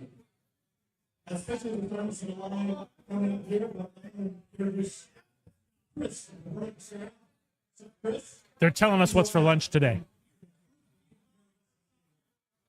And they continue to make sure that meals here and Esther and so on are always well fed and taken care of. Another way to come here and have fun to eat, and we'll get let's start. How we doing, everybody? How we doing? Tech Alley, Josh, thank you very much. This is one of my favorite things to be a part of every month here in the Art District. Tech Alley and what he's created has been absolutely amazing. You guys give it up for Chef Muriel in the back as well here. Chef, he just became the room chef at Taverna, and I am just the consulting recipe design chef right now. But he's the one that is responsible for making all the wonderful dishes now. Just to let you know about the lineup that we have today, we're doing a Japanese-style Hawaiian theme, regular white rice. We have a veggie yakisoba for the vegetarians. Unfortunately, there's no real vegan today. We're also doing a chicken katsu, and then we're also doing the chartsu chicken wings. So it's, in regards to the food, the gluten-free would be obviously the rice and the chartsu chicken. If there's a gluten problem, you guys can go both of those. Obviously the chicken is not going to be. But then we also have our little famous macaroni salad. So it's a nice little spread, you guys. We're going to ask everybody, we're going to be serving you guys in the first round, just to make sure that everybody gets fed today. And then you're more than welcome to come up after everybody's through the line and indulge. So thank you very much again. And Josh, thank you very much for the opportunity.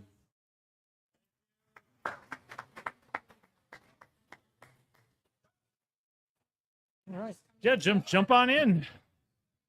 There's no brands for free. Yeah, that's what I say. No brands for free, but we don't get too hung up on it. So it's Paris, right? Yes. It was nice to meet you. Nice to meet you. You are helping out with the marketing for Tech Alley now. Yes, yeah. So I do some free marketing for him because the Instagram and the Facebook needed a little bit of love. And I update the calendar on their website. Okay, fantastic. Yeah. So how did you get involved with Tech Alley?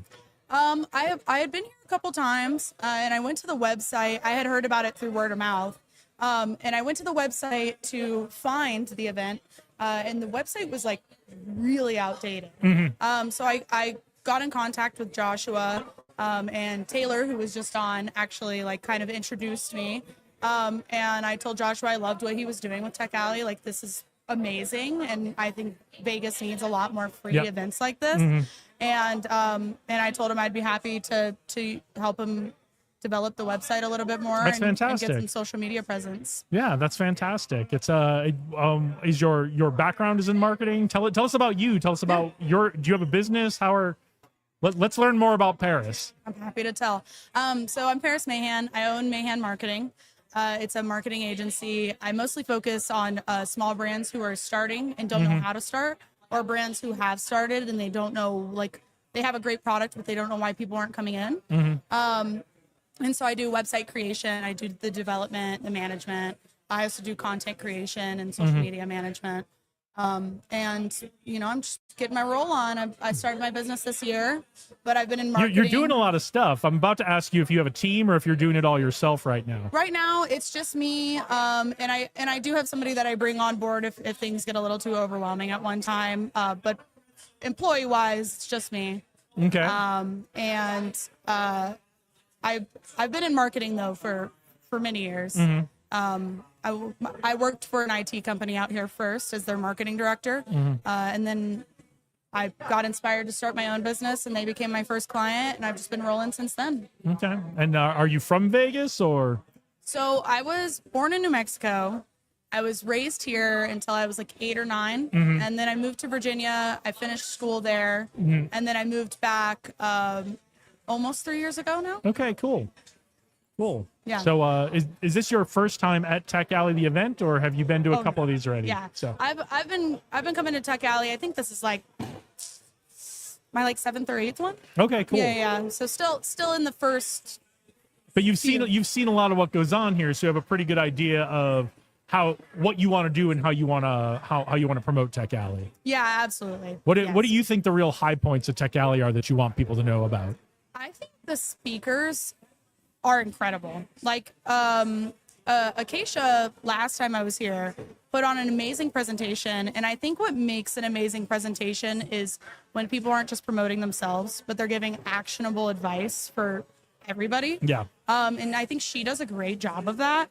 And so I think a lot of the speakers here do a great job of like giving actionable steps you can take today to make your business better. Yeah, absolutely. And if you are not able to get down to Tech Alley, one of the great things about Tech Alley is Josh gets all the talks filmed as much as possible. Yes, yep. So if you aren't able to get down here today, you're not in Vegas, or you're in Vegas, but you're not able to get down here, and any of the things we talk about, I'll do the rundown of what's already happened and what's happening again.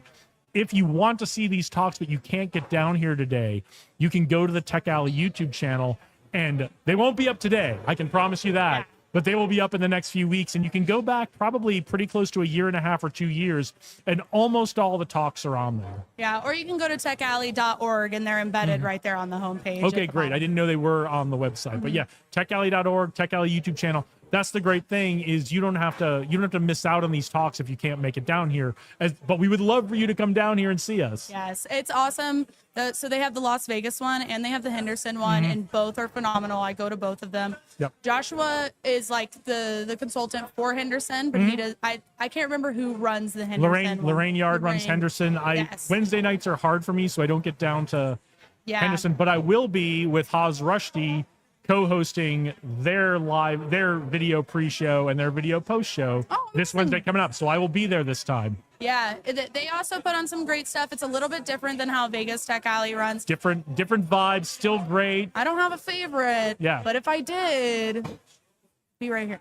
No, definitely. If you can't make it today and you're still interested in all the same topics, come down on Wednesday to Tech Alley Henderson. It's fantastic. It runs a little bit differently. It's still great people, still great for building connections and relationships. Yeah, 100%.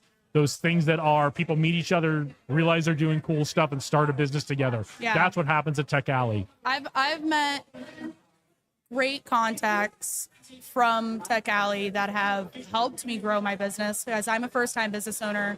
I'm 23. So I didn't know what I was doing. I just knew what I wanted to do. And so I have a lot of people that I've met through Tech Alley that are like mentors, and people here are very happy to help people who are starting businesses. And like the free advice, like you can't put a price on that. You not only can you not put a price on it, some of these folks here, you will not be able to stop them from giving you free advice. Yeah. If they think you're doing something cool and they're interested and they want and they want to know about it and they want to give you advice, and it's real advice. It's not like you got to buy my program. It's like, have you thought about this? Do you know what this thing is? No, it's like I was saying, actionable steps you can take after you're here. Yeah. To grow your business, or to make your business better, or to make you better. Yeah, the connections are the absolute best part of Tech Alley. The talks are great, but the connections you'll make here are fantastic. What else? What else do you want us to know about you and your company? And well, Mayhan Marketing is local. It's based here in Vegas. I live.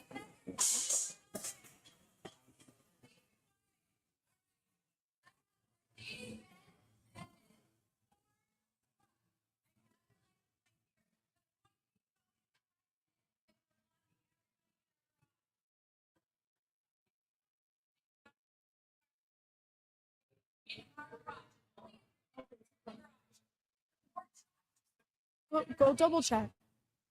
Go double check.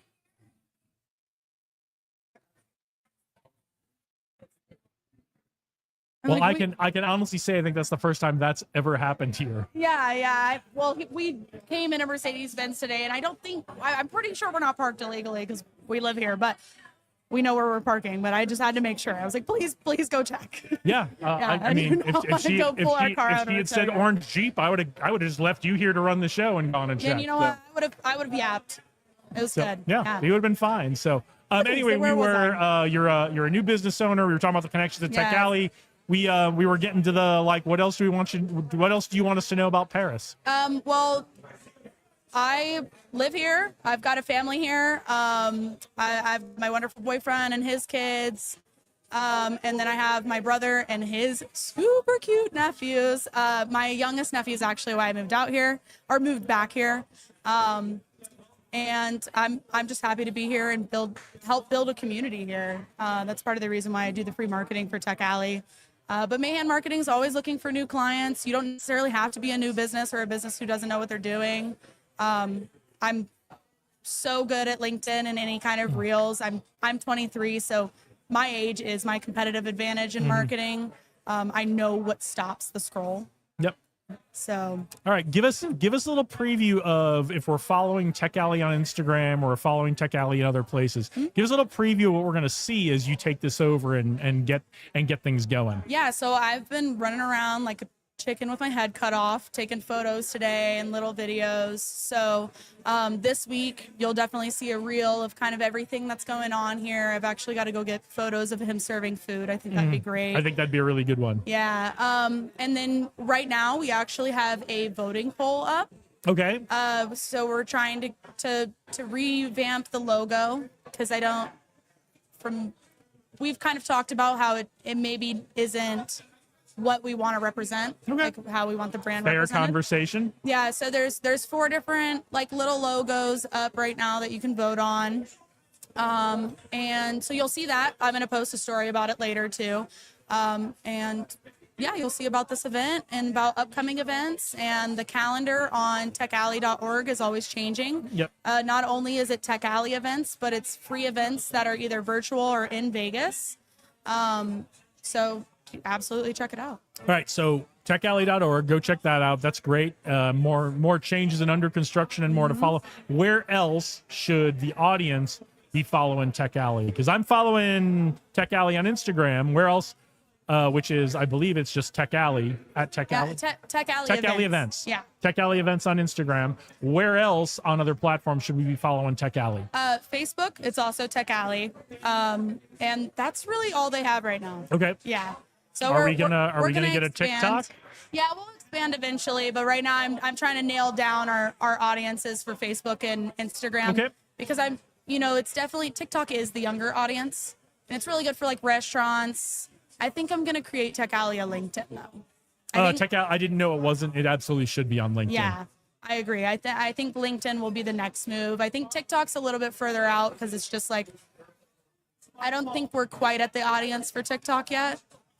So LinkedIn will definitely be next. Okay. Yeah. No, I think LinkedIn is a great audience for this Tech Alley audience and that Tech Alley audience. Yeah. But yeah. if you are a young person, if you're interested in all the things we've talked about here that go on at Tech Alley, we would love to have you come down here. Yeah. And your kids. attend the talks. Yeah. Bring your kids. Any Yeah. If you're, age. it's really great. It's really fantastic. We've had kid entrepreneurs as young as 10 come present here. So Yeah.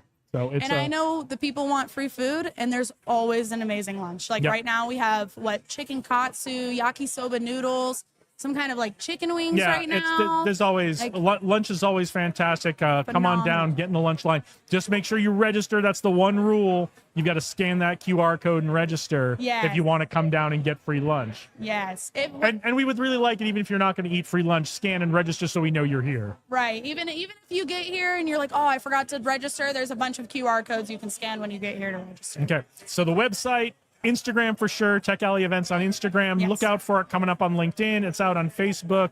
Where can they find you so that they can connect with you if they want to learn a little more about you or maybe find some collaboration opportunities with you? Yeah. So I have mayhanmarketing.net, and Mayhan is MAHAN, marketing.net.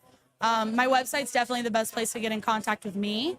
But if you want to follow along the journey, I'm on TikTok, Instagram, Blue Sky, LinkedIn, literally everything.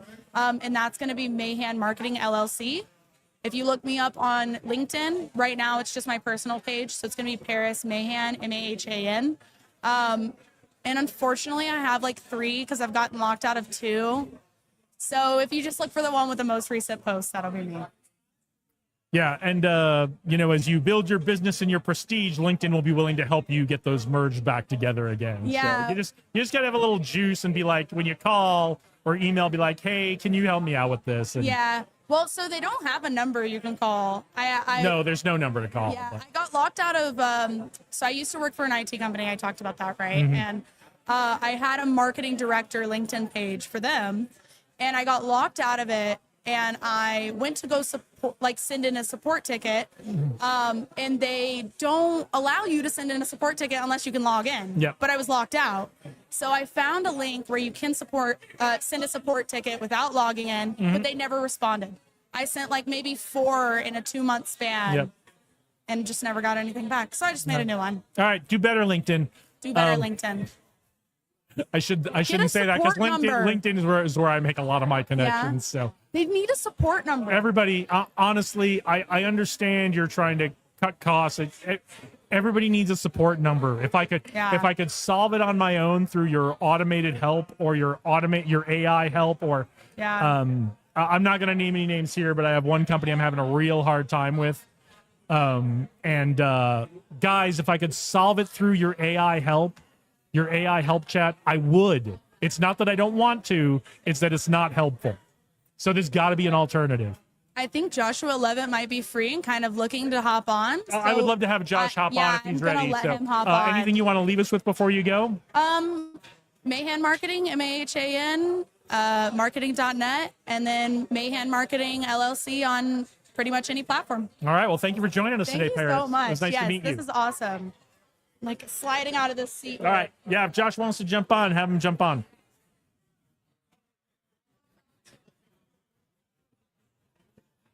No, that's okay.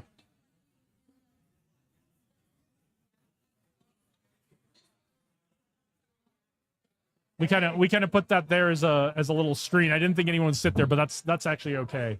It's serving the purpose of keeping people away from the camera and the light. If you don't mind me taking it, Oh, taking that table? Taking that table? Oh, you can take it. Yeah, it just needs to go. It needs to go back right there when it's done. So. Oh, when the event's done? Yeah, when the event's done, we promised that we would move everything back where it was. That's good. Yeah, there's so many people. I'd rather use Yeah. some chairs. No, yeah, that's absolutely. I can't believe for a freaking July, dude, the line is all the way down. Is it really? Corner. I mean, I saw that it was going out the door, and that's typical, but it didn't click with me that it's going all the way down. I thought it was going to be a July is slow usually day. our slowest month. Packed. A lot of great. new folks, a lot of old friends that I haven't seen in forever. A lot of new folks, a lot of faces I haven't seen in a while. Logan Brown was here. Dude, do you believe that? Did he talk on your session?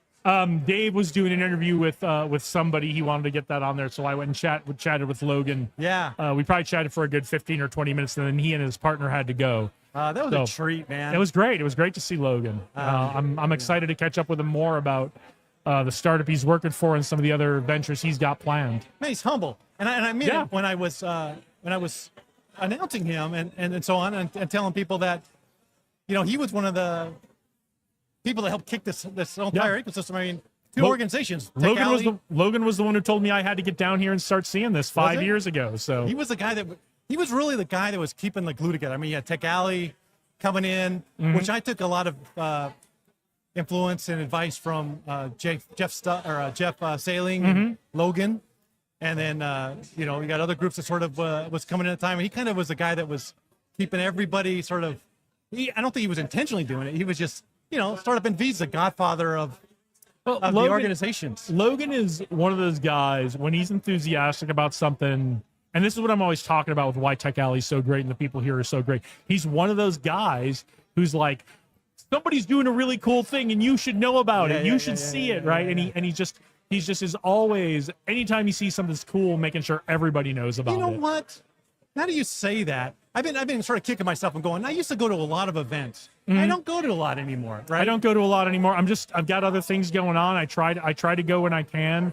But what's great is other people are out there and they are saying, hey, at this one coming up, this cool thing's going to happen. You should come. I think that's what we're missing, right? That Logan, because you're right. Even though I have other things going on, he always sort of gave you the excitement. Like, you're right. I probably should be attending that. Yeah. And I'll make that trip downtown and go watch, at least show up. Yeah, I mean that's the power of what goes on here at Tech Alley. Is there are people here getting to know each other today who, after today is done, one of them's going to hear about something. Oh yeah, and they're going to go, oh, I heard about this thing. You'd really love this. Yeah. You should come to this. Yeah. Anyway, it was good to see Logan. I hope he comes more often. Good to see a couple of other folks that have either haven't been in a while or are brand new. I mean, I love to see it. I love it. I'm having a good time today. I love to see it. So yeah. So how's everything else going? Everything good on your end? everything's going great on our end. You know what I'm super impressed with is just how much not only Third Street Vegas is leaning into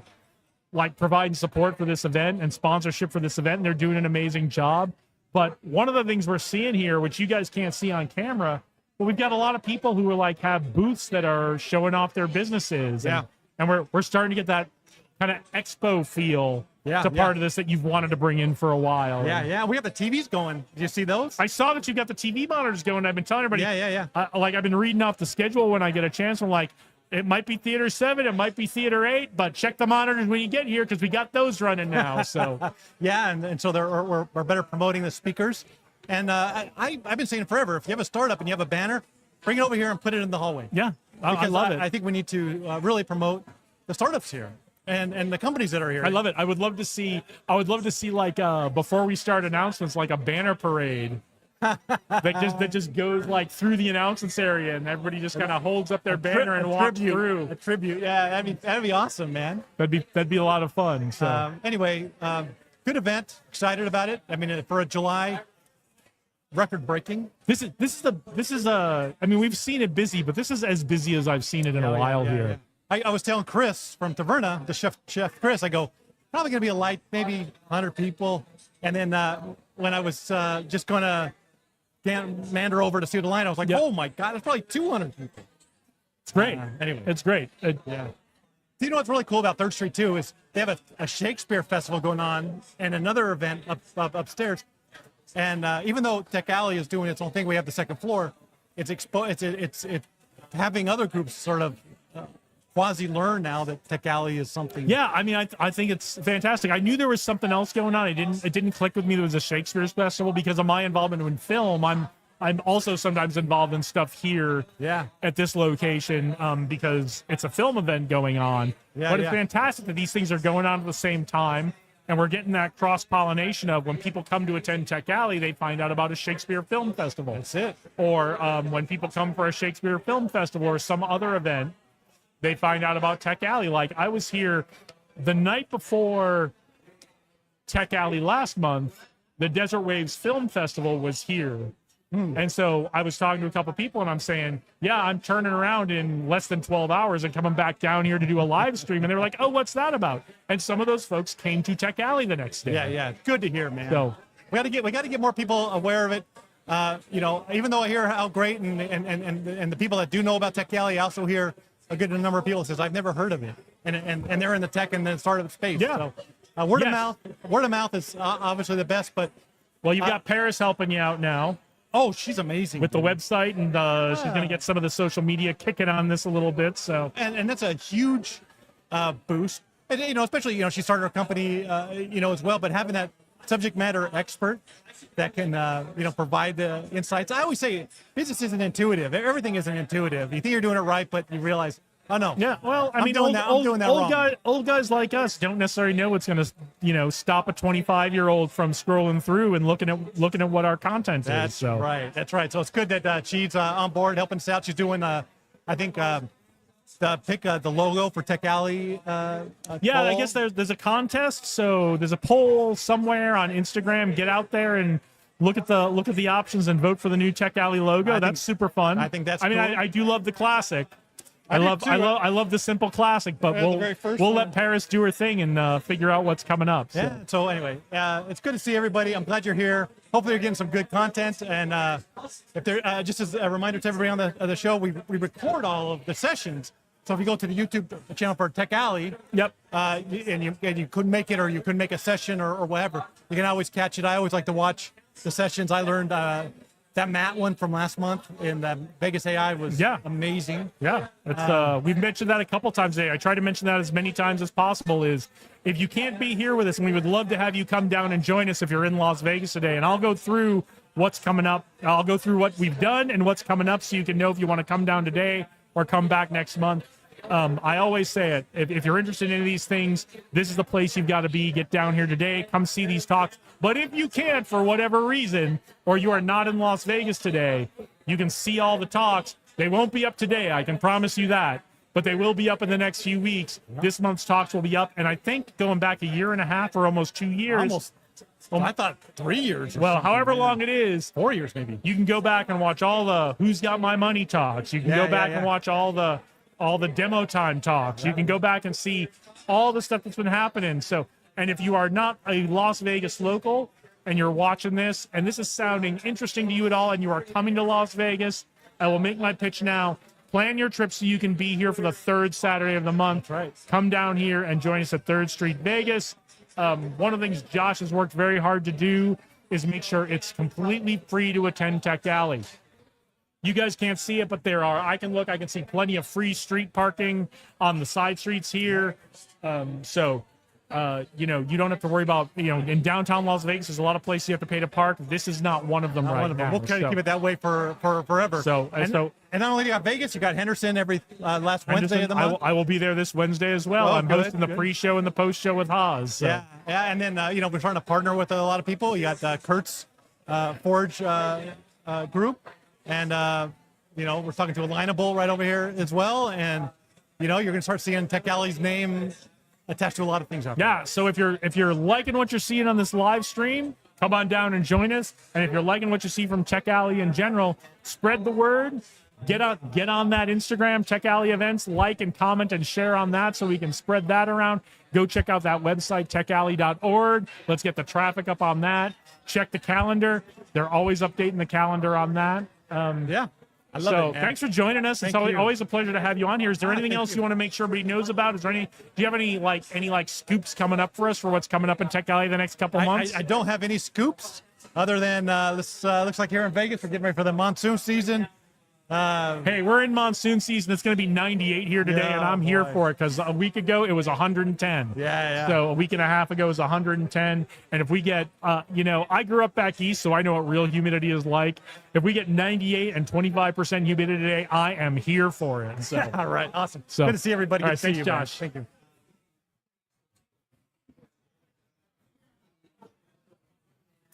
all right. We are live from Tech Alley. Hi, do you want to come on? Okay, great.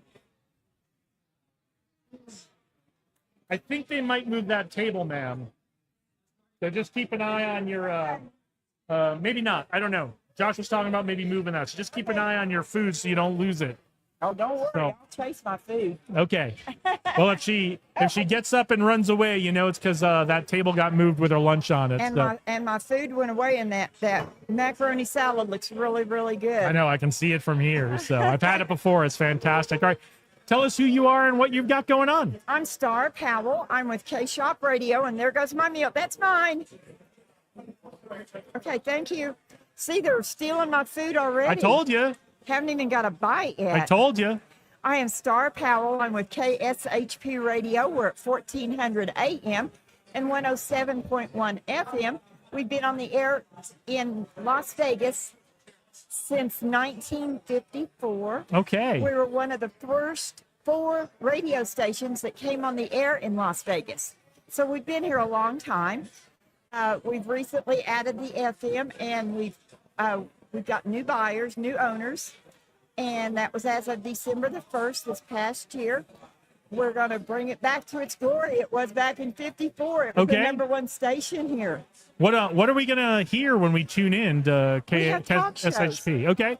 And we have the original radio shopping show. Okay. The radio shopping show has been on since 1981 from 9 o'clock to 10 o'clock Monday through Friday and 10 to 11 on Saturdays. Okay. And at the indoor flea market on Charleston on Sundays, you can see us and you can buy coupons for over 500 different businesses here in town or in the local area.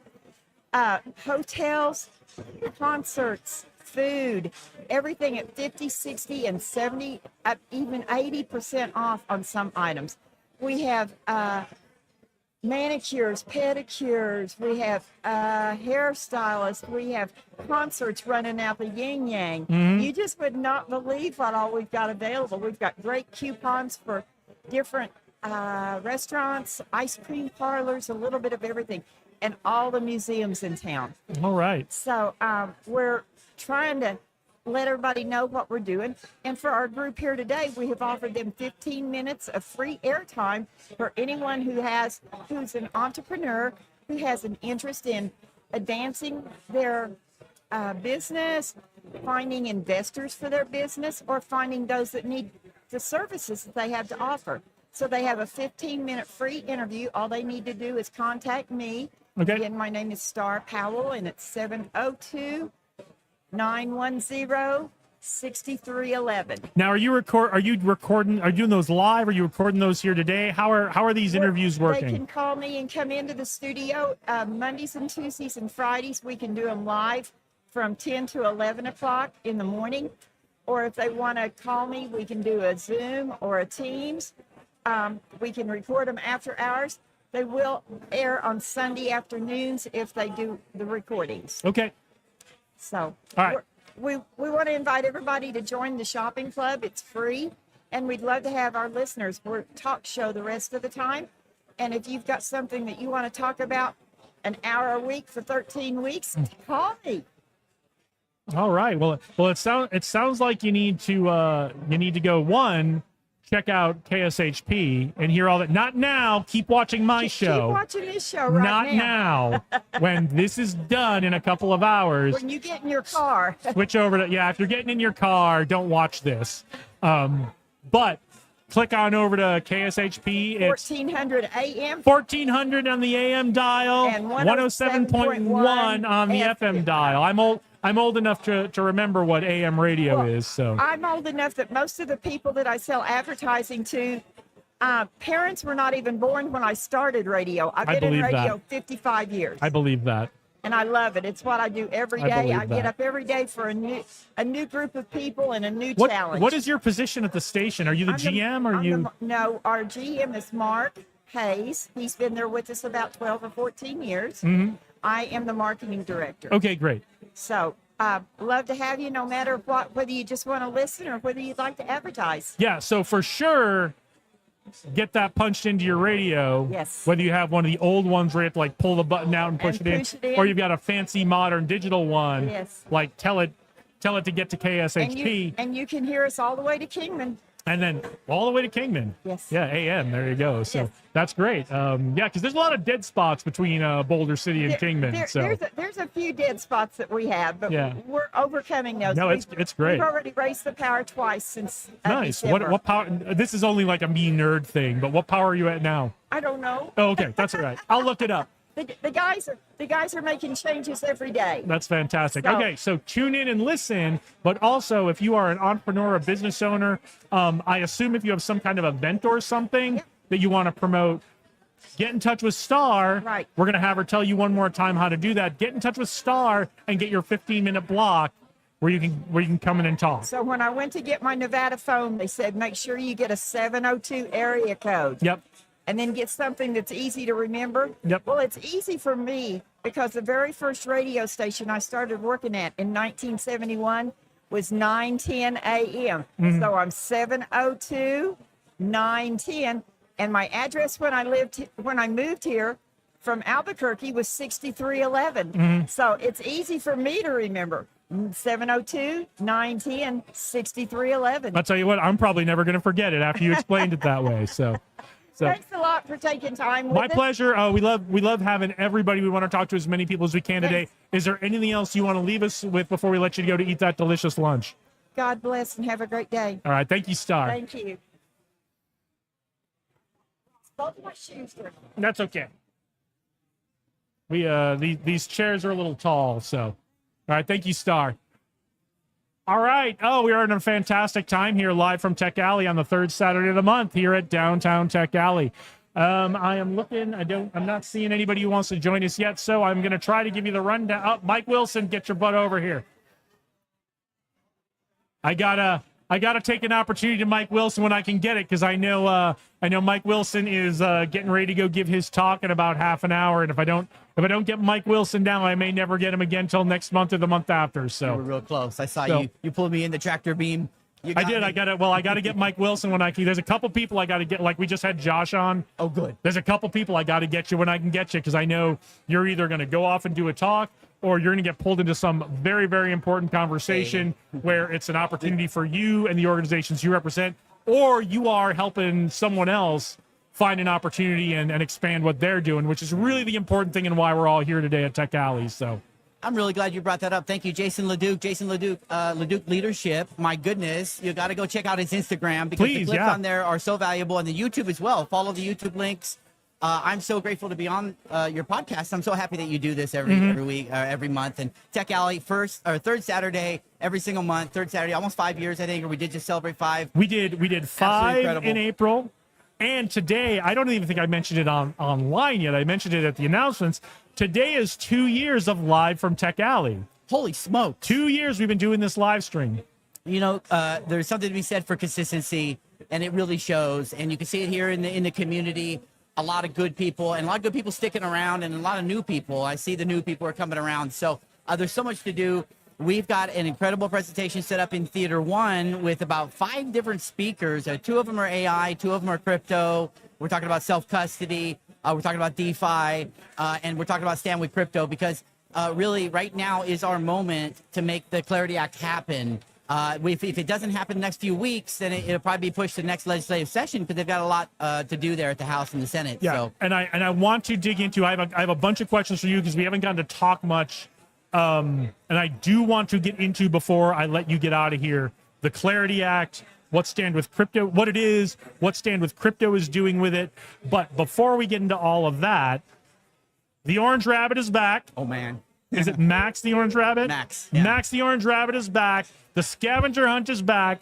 Tell us what Max the Orange Rabbit is up to. Tell us about bringing the scavenger hunt back. Tell us about what's happening here today with Max the Orange Rabbit. Oh, thank you so much. So I had developed this orange rabbit a while back, and I'll be honest with you, when I first developed it, it was just basically an idea that I didn't know hadn't taken shape yet. Now it's evolved into the crypto crawl, which we did at the former location at Tech Alley, where we encourage people to go and find these little scavenger hunt items and do the task. And it was super fun and super successful, and everybody had a great time. So we decided to bring it back. This Tech Alley, we'll be doing it again next month. And so if you weren't able to make Tech Alley this time, come out, join us next month, techalley.org. And what you can do is you can scan we have some videos that are clues, basically.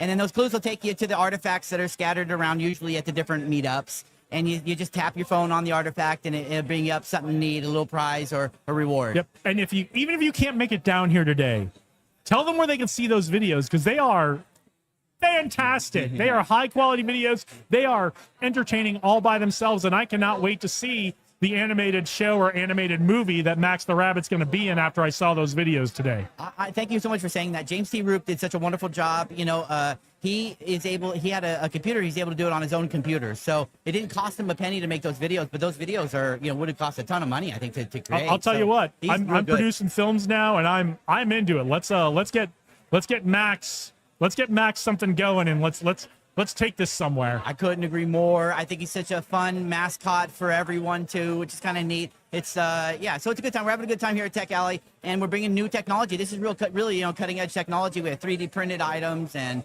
the NFC chips and just the whole integration, the rewards, and it's really fun to do that and to help build community, because really that's what it's about. It's about connecting people, bringing people together around different common causes. And Josh was just on, and he was telling me the lunch line was all the way down like the other, which I've never seen here before. Yeah. You folks can't see it behind what's going on behind the camera. Have you ever seen anything like? Well, I want you to describe what you're seeing here, because they've already heard me talk about it. I want you to describe what you're seeing here in the dining room and the hallway of what's happening out here at Tech Alley, because I don't think I've ever seen it like we've seen it today. No, and it couldn't be a better day. There's easily 150 people out here. And what's so exciting about it is Taverna Costera is premiering a very new dish that they're offering at their restaurant. And so the food really it's so good. It's not food for an army. I mean, and I was just remarking, the chef from Taverna Costera is the one serving everyone here. So boy, if he doesn't stand behind his food, you'll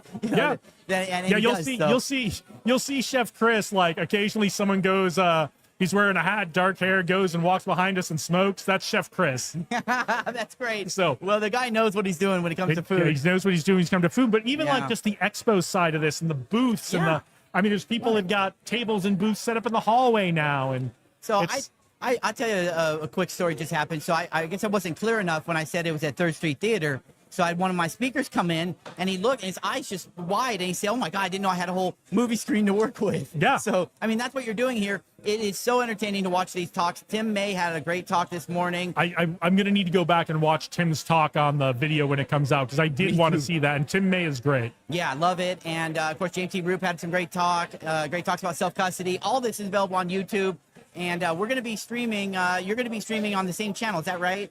You're streaming. Yes, we are actually. So this live video, you may be watching it on the Leduc Leadership channel. You may be watching it on the Tech Alley channel. So this goes out simultaneously. If you like my channel, great, you'll see it there. If you don't like me for some reason, I don't know why you're watching, but if you don't and you'd rather watch on the Tech Alley channel to give them a boost, that's also awesome, because that's why we're here. You can also find it on my personal LinkedIn page and my business Facebook page, the Leduc Leadership business page. We used to do it on Instagram, but Instagram got weird because it would just give us like the vertical, like this part of it, so we couldn't really fit in. But we're always looking for new places to put it. But yeah, it's amazing what we're seeing today. It's July. July is usually like the least attended Tech Alley of the year because it's super hot. We're indoors now. There are a ton of people. I don't know if I've ever seen this many people here. So I'm wondering if we're going to end up moving back outside in the winter, though, because I love that balcony. What a great view of downtown, guys. I hope everyone is enjoying. We originally started doing this show sitting out on the balcony just because it was really nice. The light gets real weird, the shadows and the light, so that's why we ended up moving inside. Well, this is perfect. This is perfect. And guys, if you could see what I see, there's a huge light with a massive 16-foot tall pole with this huge equipment, all this stuff.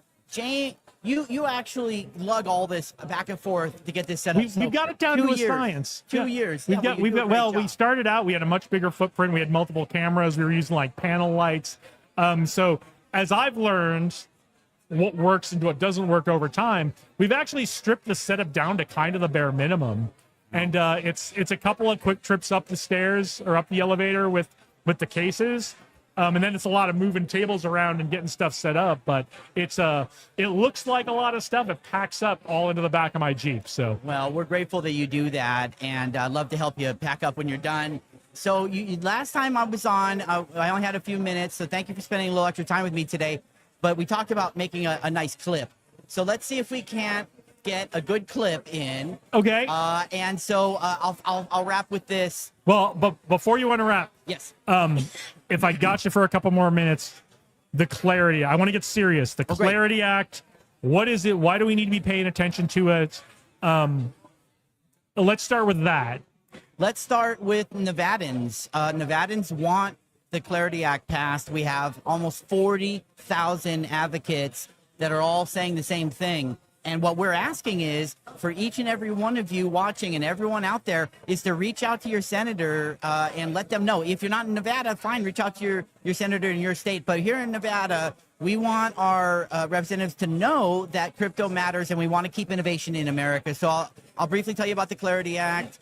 It is market structure. So we'll find out if the SEC is going to be regulating something or if the CFTC is going to be regulating something. Because with crypto, a lot of times you can have something start out as a commodity, but then turn into a security, or you have vice versa. So we need to know who's regulating it. We also need to have clear guidelines going forward for builders and entrepreneurs and startups, because this is programmable money. We've never seen anything like this before, and we need clear guidelines. If we don't do it now, we're gonna have to wait till next legislative session. So please reach out to your senator and let them know that you want to keep innovation in America. Yeah, and there was a lot of stuff about the SEC and the CFTC and all that. You can do all that research on your own and figure out what those mean. The important thing here is that the Clarity Act, as I understand it, is going to help set the rules so that all of us can understand the risks better of if we start a new coin, how will it be regulated? There won't be a surprise that, well, today you were regulated here and tomorrow you're regulated here. Those surprises will go away if we do the Clarity Act, right? Yeah, and really more consumer protection. Yep. And that's what we need to get people into the market. So I think we're doing a good job, and I think we'll get there. This is bipartisan, so it doesn't matter. Left, right, wherever you are on the spectrum, it doesn't matter. Go look it up, understand it. But if this sounds like something that's good for you, or it sounds like a good idea to you, get in touch with your rep. Yeah. Check out Stand With Crypto. They can help you do that. Tell us real quick before you go, what is Stand With Crypto, and what's the bigger picture of Stand With Crypto besides just support for the Clarity Act today? So we're on the ground in 50 states. We have 50 chapter presidents running different communities. And really what we're doing to sum it all up is we're hoping to get crypto holders to convert into crypto voters. And it seems like that's working. That's happening. Crypto votes, guys. And when you're out there, that makes a difference. So some of these elections, were decided by maybe 5 or 10,000 votes. Well, you know what? We can swing that if we have a pro-crypto stance. Someone who has a track record of voting pro-crypto, we're going to support that. So Stand With Crypto has almost 3 million advocates around the country. We know that there's 52 million Americans that own crypto, and they need representation. So when I take my trips to Washington, D.C. for congressional meetings on Capitol Hill, I don't go for myself. I've never gone for myself. I couldn't. I'm representing Nevada and our 40,000 advocates, and then, of course, all across the United States, people who want to keep innovation in America. So you can learn more at standwithcrypto.org. Every representative gets a grade, and these grades aren't based on just how we feel about it. They're based on really what their track record is. So you can see Elizabeth Warren probably gets an F. Our senators here in Nevada get an A, but we need them to stay that way. They're doing a really good job. Yeah. Because Stand With Crypto doesn't just rate them on their position; they rate them on are they learning, right? Yeah, Are they getting involved? Are they understanding what matters when it comes to this issue? So That's right. Our senators, I know our senators, and I don't know our senators personally, but I do know some of the people on their staff, and their staff is also very engaged in this issue as well. Really are. They really are. So I've met with the staff in the past as well. They really want to hear from the constituents when they know that there's voters here and that this issue matters to them. They really will start to address it, and they're already doing that. We see it. We see it because there's so many people that want to see this innovation stay in America. We're going to set the ground rules, and this will set the pace for the rest of the world. And I'm so excited to be just even a small part of it. And thank you so much for allowing me a platform. We're excited, one, to have you here with us. Two, we're excited you're doing this and leading the charge on this for Nevada. You don't have to rely just on what you're seeing on TikTok or Instagram or wherever you're getting that information. You don't have to rely on that. Go to Stand With Crypto. That's right. Check it out. Decide for yourself if it's, if you think it's portrayed objectively or not. I think it is. But there's a place you can go and learn about this, see what the objective positions are, what the objective, where the pros and cons of this really are. Check out Stand With Crypto, and then if this sounds like something that's really good to you or good for you, use the info on Stand With Crypto, write your representative, call your representative, talk to their staff.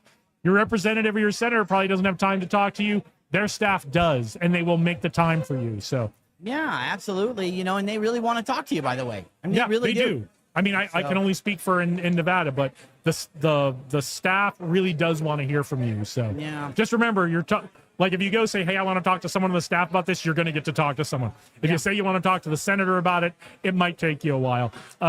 Mike, tell us again where people can find Stand With Crypto and how they can connect, and not just learn about the Clarity Act, but all the other great things that are going on. The Crypto Mondays, the Web3 Wednesdays, the fun Tuesday events, the fun one-off events you guys do with other organizations that are just kind of fun parties. Yeah. Well, we have a lot going on, so thank you for mentioning that. Go to standwithcrypto.org to learn more. We also have our events listed there that are sponsored by Stand With Crypto. So it doesn't matter if you're in Nevada or where you're at.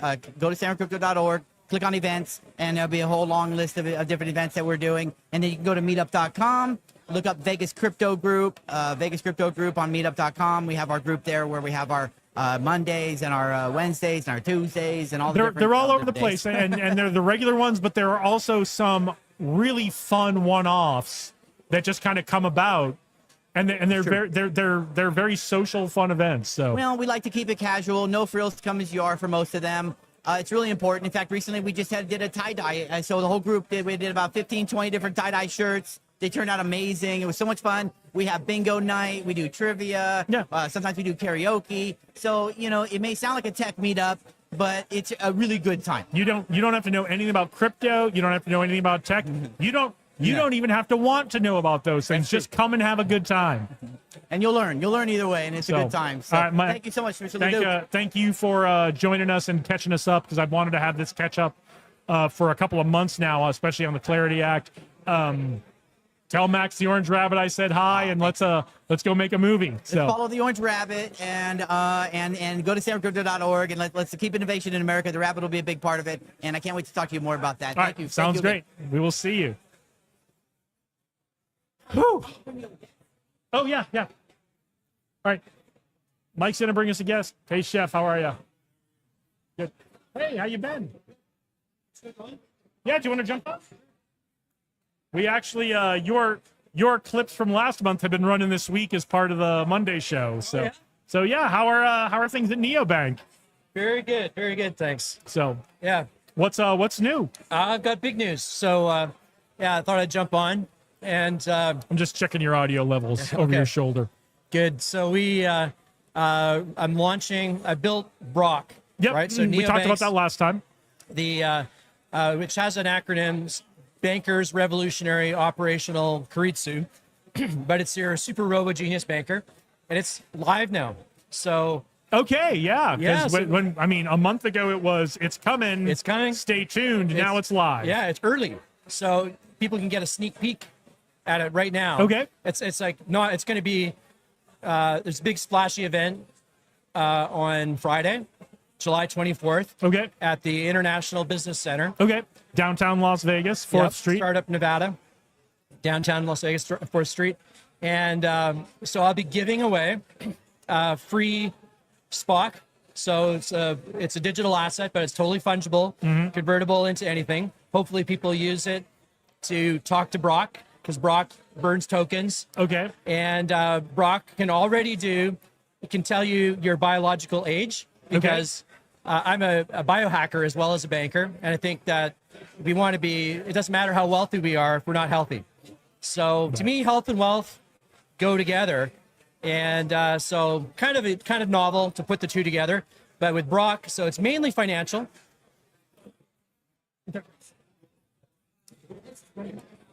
Okay. Yeah, we'll have her on next. Yeah, so it's mainly financial tools, financial advice. Can look at your taxes.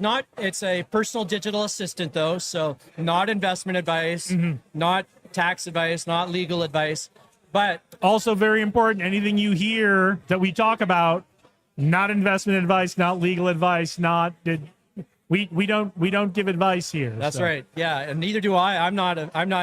I just own a bank. I'm not a financial advisor anymore. So, so people come to this event, free tickets, and on the Luna app. Yep, Luna. Yeah, so you can get free tickets there. I'll put if you're posting this, in the comments. I'll put the link to the ticket so people can get the tickets. And yeah, so you get free spot. And the other things it'll do, the Ingram evaluation matrix. So you can take a prospectus, financial information on any stock or anything, a business plan as a PDF, run it through, and Brock will do an analysis on it for you and give it back to you. That costs like 2 tokens. Okay. So less than a penny. And how many tokens are you giving away? 100. 100. Yeah, 100 and maybe more, but at least 100 to everybody that comes. Okay. And that's coming up this Friday, the 24th. Coming up this Friday, yeah. And it's live right now, so you can take a sneak peek. And I love to get feedback, but it's pretty stable, so I won't make any major changes to make sure we don't break anything. It sounds like it's kind of pretty much there at this point. It's there, yeah. And the same thing with your with the bio age calculator. So it has the latest methods and tools, not medical advice either, but you can put your blood work in and scan it, like Brock will scan it, and it'll pre-populate an information to tell you what your biological age is versus your chronological age. It's very interesting. Which is going to be very exciting for some of you and very disappointing for others of you. So do this at your own risk, because you may not feel good about yourself when you do this. And and then you can also talk to Brock about any of this stuff. So you could say, hey, what are some popular protocols? And Brock will always tell you to check with your doctor first, because there's no medical advice. So, but it will, and I've even tried it internationally now. So international, UK, somebody ran their blood work through it. Canada, somebody ran their blood work through it. US, of course, LabCorp. So it's really instantaneous, gives you cool charts and everything. 2 tokens, I think, for that. Usually 1 or 2 tokens for anything. Also, it does a personality test, because you need to know what your financial goals are and know a little bit about some people have different risk appetites. Some people want maximum risk and maximum reward. Other people want to be very conservative. What are your goals? What's your personality type? And everyone's probably heard of Myers-Briggs and DISC. The Enneagram is one that maybe people aren't quite so familiar with, but it's fairly well known. Riso Hudson does it. Corporations do it. Government uses them a lot. And I have a proprietary version called the Ingram Enneagram, and 8 questions. I've condensed it down. So it'll again cost 2 tokens. So it costs you nothing, because you're getting 100. Are you seeing a theme? 2 tokens. Yeah. It's always 2 tokens. It's always 2 tokens, sometimes less. So sometimes 1 token. So that's less than a penny. It will, with 8 questions, about 15 minutes, very carefully crafted. So the art in a lot of this is making it simpler and boiling it down. So 8 questions. It'll tell you what your Enneagram type is. And one thing that I do, it's different with the system that we use, is that personalities change over time, but also in circumstance. I'm a different person right here, right now, with camera rolling than I was standing over there. One of the big challenges with personality tests of any kind, and the research shows this, is depending on the circumstances and kind of what's happened to you today, you might answer some of the questions a little differently. So you just have to keep that in mind whenever you're taking a personality test. If you're stressed about something today, that might impact how your person, and it's with all of them. Yeah, So. and what is unique, particularly unique about this test, is the ideology behind it is that you should cultivate all the types, because we change over time, and we can change moment to moment, and that's a good thing. And actors dial into that. Their best actors dial into that. They're not pretending, dialing into something that they actually are. So all of this tests, there's more. There's the business canvas, which every business, every seed incubator. Yeah, if you've been in an incubator or accelerator program, they've made you do a business model canvas. Brock will do it for you. Sorry, Maggie. Don't be sorry. Maggie would just be happy to see them done. Exactly.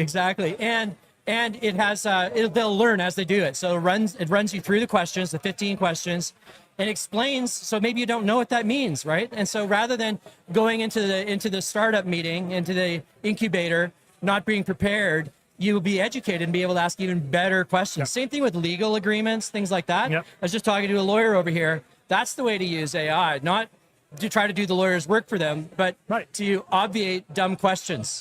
Draft it, get it 90% of the way there, and then let the lawyer or whatever your business is make decisions about the 10% that remain. And so Brock will help with that. So I've been a consultant for 20 plus years. Biologically, I'm much younger than my chronological age now because of my protocol. But for 20 plus years now, I've been consulting with the biggest, McKinsey, Bain. I'm not allowed to say who their names are, but companies like that, right? And so people are getting all of that I've documented over the years in thousands and thousands of pages. That's part of the knowledge base that you're accessing with Brock for like pennies again. So, and it has an avatar. So it's going to be really fun on the big screen. I'm going to be showing it here actually at the next Tech Alley as well. So get down here to the next Tech Alley. It's really cool. It's you'll see it, and you can try it out right now. Actually, where can they get to Brock? So because what I think you want to do, get yourself there, get that account set up so that when you go to the thing on Friday, you can ask good questions. You can get those tokens deposited straight into your account. Right. And so neobanks.com, that's the main company. And then you just put Brock, B-R-O-K, in front of that. And I'll put this in the comments too, because it's not publicly. You're going to be hearing a lot about it. There's a major media event coming up Tuesday as well. You'll be hearing about it in the news probably. I didn't get my press pass to that. So okay, I'll get it to you. So you're hearing it here first. All right. Well, we're beating the major media event, so I'm happy now. All right. Okay. Yeah. This is breaking. So very excited about it. It's available globally. And that's in a nutshell what it does. The next things that are coming there's a whole bunch more on the roadmap. There's have a patented credit scoring system that's global. That's an alternative thing that Brock will do to help, because just like you need to do scoring on people, with that, which is what I patented, was an alternative scoring system for people, fully issued patent. But in the agentic economy, what about the machines? Are we just going to trust those machines? Who's behind the machine? So when you have machines transacting on the other side of a transaction, you're going to want to score those machines. When you have an agent who is representing you, not only are the people who manage risk going to want to know what that score is, you're going to want to know what that score is. And the nice thing about an agent is you could probably do something about that score if you don't like the score. Yeah, exactly. And yeah, so the agent can help you with your score, but also when Brock starts transacting for you, because that's a future capability as well. And there's many other agents that are out there that people are talking about. Our agents, my agent will call your agent and then do business even, and then transact even, your shopping assistant, whatever. All of these future use cases are happening coming on very, very quickly. But you need to vet the other side of that transaction, whether it's a human or a machine. And so I have a provisional patent that extends my patent to include machines. Love it. So machines will have a credit score as well. Love it. So that's probably enough for today, but Cool. that's Do you want to give us just a quick rundown on what neobank is before we let you go? Neobanks is basically a traditional bank that's gone tech, or a tech that's gone banking, and the two combined. So it can be a standalone company like Chime, Vero, SoFi. Those would often be considered. Revolut would be considered to be neobanks. I actually coined the term, and I wrote a book about it. I showed it last time. Yeah, you showed it last I showed time. It last so. time. Neobank, navigating the future of banking. So neobanks is building a whole global agentic banking system. And these are all the pieces that are falling into place now. And it might have sounded grandiose last week, but now I'm shipping. It's real. It's happening. Awesome. All right. So get on that website. Neobanks.com. Check out Brock. Yep. Get yourself registered to get down to the International Innovation Center on 4th Street for Friday's event. Yep. Get down there, get your free tokens. Yep. Tell everybody where they can do that one more time before we let you go. Yeah. So Brock, BROK, .neobanks.com. And I'll put it in the comments on here too. Fantastic. All And right. you can also just look at his t-shirt as he walks by. So Neobanks. all right, thanks. It's All right. fantastic to talk to you again. Good luck with the Pleasure. event on Friday, and we'll Thank see you you. next month for your big bet. show next Yeah, month. So that's right. all right.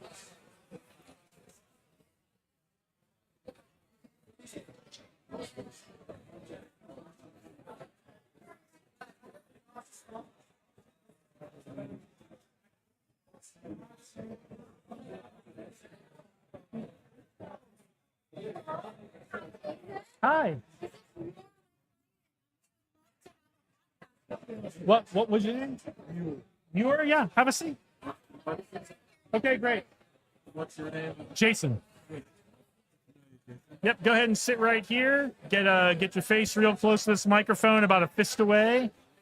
And here, let's raise this up for you a little bit. I don't usually raise it up for people, but you definitely are going to need it. So. All right, come on. Hold on. Come on.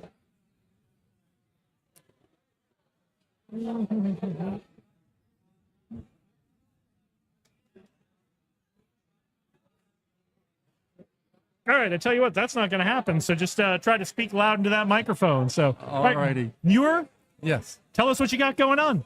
All right. I have educational videos for toddlers. Okay.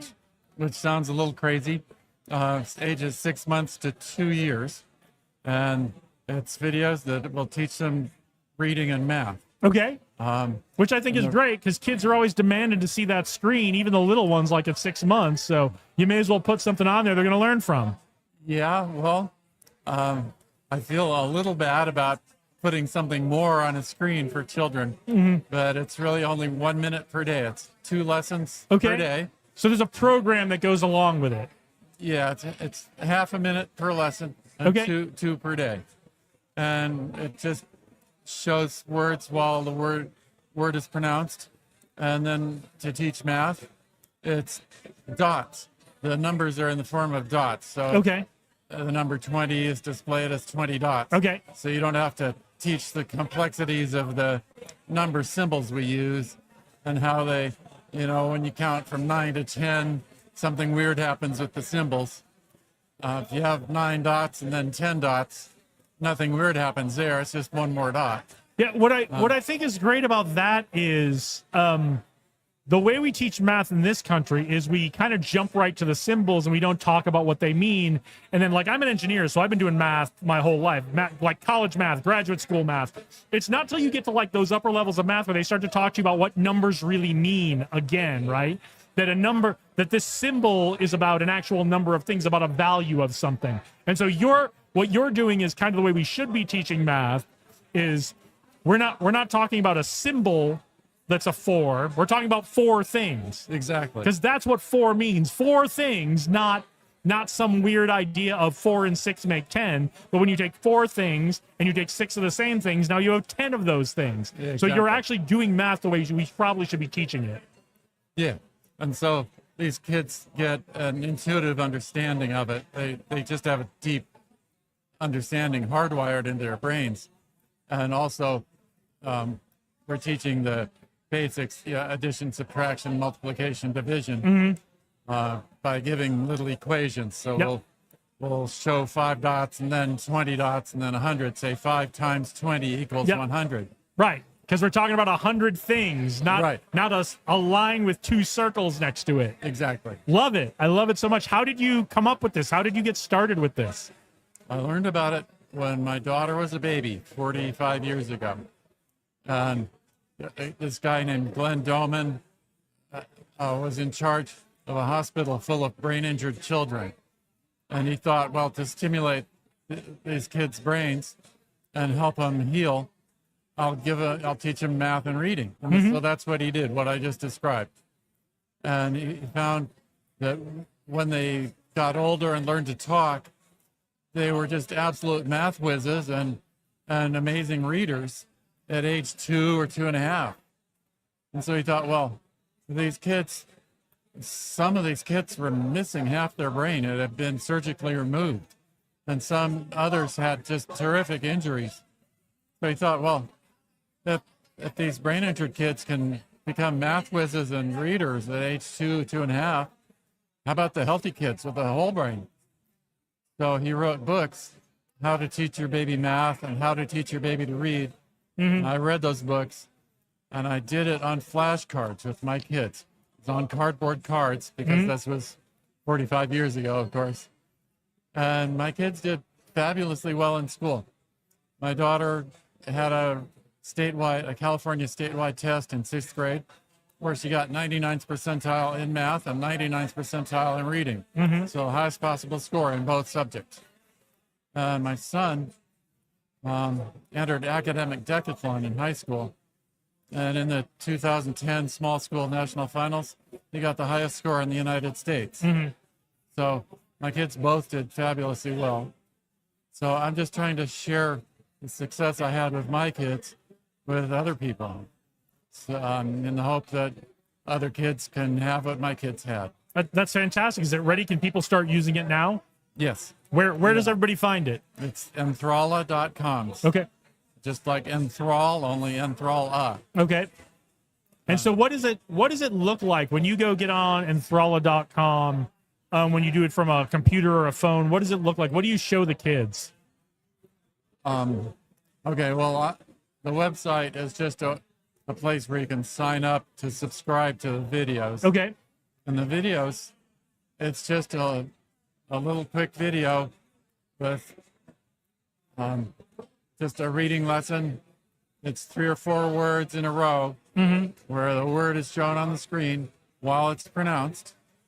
And then there will be a little fun video of maybe squirrels chasing each other up a tree. Okay. Just so it's not like school or something. Right. It doesn't get boring. Right. So because the kid will learn, okay, I gotta sit through this to see something entertaining, but they're still hearing and seeing as they watch, and so you do that enough times, it starts to stick.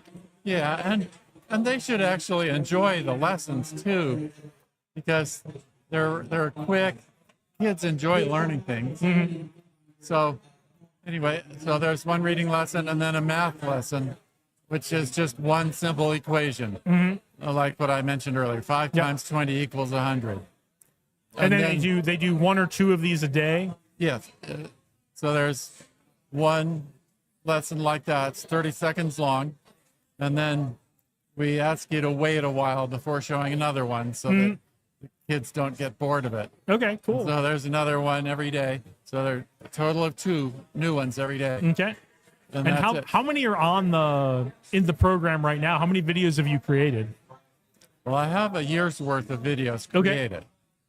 So you don't need to worry about it. You're not going to run out of these like in a week if you go get signed up for this. No. They're good for a year, and good. By the time that year's up, I'll have another year made. All right. There's going to be plenty there. So Yeah. All right. Well, tell everybody where they can get to it again. Enthralla.com. Okay. And is there anything else you want to leave us with before I let you go? I think that's about all right. it. Great. Well, it was great to meet you. Great to meet Thank you for joining us. Enthralla.com. Go check it out. You can't afford to not have your kids watching these videos. So all right. Thank you. Yeah, no, that'd be great. We're gonna get you on here one day. Awesome. So nice to meet you. Yeah, thank you so much. All right. Did you want to jump on? Josh? Okay, yeah, have a seat. Yeah. Josh, Koger. Koger, Yeah. yeah. No you, so no cougar. Yeah. Nothing wrong with that. Yeah. Yeah, what's going on? How is Tech Alley going for you today? Yeah, it's going good. Just I'm just looking at your audio level while you're talking. Yeah. Just let me know if I need to get closer. No, you're or good. whatnot. I think you're all right. No, it's always good just to connect with people and to make new connections and see what people are doing and what kind of ideas they have and what needs that they have and trying to connect them with the people that can help them in that thing. And so it's great. Yeah. Well, thanks for commenting and sharing out on the clips we put out and spreading the word about what's going on here at Tech Alley. And well, I think if we each come in on each other's posts, it helps everybody's algorithm essentially and gain more visibility. Absolutely. So how did you get involved in the tech community? What are you working on right now? Yeah, I lived in Vegas for about a year and a half now and moved from Northern California. Okay. And I have a marketing company, so just helping basically companies make more money, get more visibility. So we do that through, web development and ads and content marketing and now AEO, SEO. Mm-hmm. So I'm also involved with different fractional roles with financialadvisors.com. And now with Timothy May, we're doing a startup together. Oh, cool! Based on an agentic marketplace. Essentially. Nice. So nice. Tim is pretty, great. Pretty exciting. Cool. Yeah. Excellent. Yeah. Excellent. So is this your first Tech Alley, or have you been coming for a while? No. I've just over a year now. I think. Okay. I was kind of I'm not a big self promoter. I'm really good at promoting other people, but well, and actually, Tech Alley is really good for that. One of the things we've said it a couple times today. Josh was on, and some of the other folks who are kind of regulars at Tech Alley have been on, and one of the things that I really love about Tech Alley is that people will meet you. People will come to Tech Alley for the first time, and they'll get to meet people, and those same people will grab those new people and go, "Hey, this is somebody really cool. I want to make sure you meet, and you know what they're doing, so you guys can connect." Yeah. And I think that's the best part of Tech Alley. Yeah, because I think it seems like we have quite a few new first timers every time. Yeah. And if they actually get really connected and have a valuable connection or some other value exchange, then they're apt to come back and then contribute again to the community for what they have to offer. So fantastic. Yeah. Fantastic. And you're involved with Tech Alley Henderson and Innovate Henderson. I am, yeah. I'm going to be a mentor for the Launch Lab with Lorraine. So helping with the kind of go-to-market strategies and that sort of thing. So yeah, do you want to fill us in a little bit on what Launch Lab is? And it's brand new, so it's brand new. We actually just met like last week, just to kind of talk about it. So I can tell you kind of what I know so far. Yeah. There's essentially for early stage founders who have an idea and they're really not maybe necessarily business people. There's so much that goes into actually having a business. There's different components. And so Lorraine is building Launch Lab, which helps founders become part of a kind of an ecosystem that would give mentors to each module of business to help give this support and understanding and knowledge around each of those modules. So, my module is like kind of go to market. That's which is one of the earlier stages. Hang on, let's let that announcement go by. Okay. So you're doing go to market, which is honestly one of the most important things, and one of the things that new founders struggle with the most as well. It is, yeah. AI definitely helps. It helps to, create content. It helps to even on the strategy side to help to iterate and think through things. But at the end of the day, what's in your brain has to be, presented in a way that's unique to you and unique to your business, and that you create that unique selling proposition that's understandable to other people as well. So, AI can help you in a lot of different components, but at the same time, you really have to have kind of that nucleus of what you're doing, what you're selling, really in a really understandable way to your own self, which, oftentimes being with other people helps you actually to develop those ideas. So will you understand it in a way that you can actually contribute, and tell other people about it. So Yeah, the way I've heard it put a lot, if you're going to be a founder, you need to fall in love with the problem, not with the solution. Yeah. And a lot of us do that backwards as we come up with the solution because we know the problem exists, but we aren't in love with the problem, we're in love with the solution. Yeah, and one of the maybe challenges of AI is that it helps you to build right away, which is amazing. Like you can build an MVP really quickly, but at the same time, sometimes some of the strategy steps are glossed over or they miss or not fully developed, which can kind of come back and haunt you later on. Either you get really lucky and you get it right right away, or you struggle and you've got to come back and do the work. But at some point, you've got to do that strategic level work. So yeah, absolutely. Yeah. So there was an information meeting a couple weeks ago about Innovation Henderson. The applications are open for the first cohort, I believe. Do you know when those applications close? I don't know when they close. I know that there is on the next Tech Alley Henderson on the 29th. There's going to be a presentation at the evening to talk more about it. Okay. So, yes, come on down to Tech Alley Henderson if this sounds interesting to you. I will be hosting the pre-show and the post-show with Hawes. Awesome. Great. So I'll be there. You'll be there, it sounds like. I'll be there. So come on down, find out more about Innovation Henderson. I know the applications are open now. I'm pretty sure the cohort starts in September. Does that sound right? Yes. And I don't remember what day the applications are closing, but you clearly have at least until Wednesday to come on down to Tech Alley Henderson and find out, and probably a little while beyond that. Probably so, yeah. Cool. Was there anything else you want to leave us with before we let you go? No, sounds good. All right. Well, thanks for joining us All today. right, you too. It was great to see you. All right. Hey, how are you? Good. Have a seat. Welcome back. Missed you so much. I had to come say hi. Hey, again. we love to hear that around here. So now you took over. We'll have you tell everyone who you are in a bit, but you took over Kurt Walker's Who's Got My Money talk this morning, right? Yeah, just for this one, yes. Yeah, so tell us who you are and what you talked about today. So my name is Denise Davenport. I live in St. George, Utah, and Kurt has been coming down to St. George. Me and him and Michael Spencer have been trying to coordinate starting a tech alley in St. George. Okay, and we are going to be launching that this month, July 29th. Tech Alley will be in St. George, Utah for the first time. Okay, July 29th will be a Wednesday. So 6 so p.m. go to to 9 Tech p.m. Alley Henderson this Wednesday. Go to Tech Alley St. George. I don't know, is that what you guys are calling it? Tech Alley St. George? Yeah. Tech Alley St. George on the 29th. It's not that far from Vegas. No, hour and 45 minutes. Hour 45. Hour, maybe less, depending on how fast you drive. And the business owners in St. George are so great. They Yeah. want to connect with Vegas. We want to, we've been trying to come down here and connect with Tech Alley down here. I've been traveling down here to come to Tech Alley. I think it's all goodness. St. George is such a great community. It really, if you're new to Vegas or you're not used to kind of driving around the Southwest, it kind of feels like it's really far. It's not that far. No. So I'm excited to see. I'm excited to see how the tech alleys can build closer ties between those two business and startup communities. Yeah, I So, would love to see that. Vegas and St. George need to kind of network more and work Yeah. together more. We're not that far apart. No. And St. George is a great place to do business with. The business owners there are super friendly and Mhm. want to help people succeed. yeah, fun little downtown. Yeah.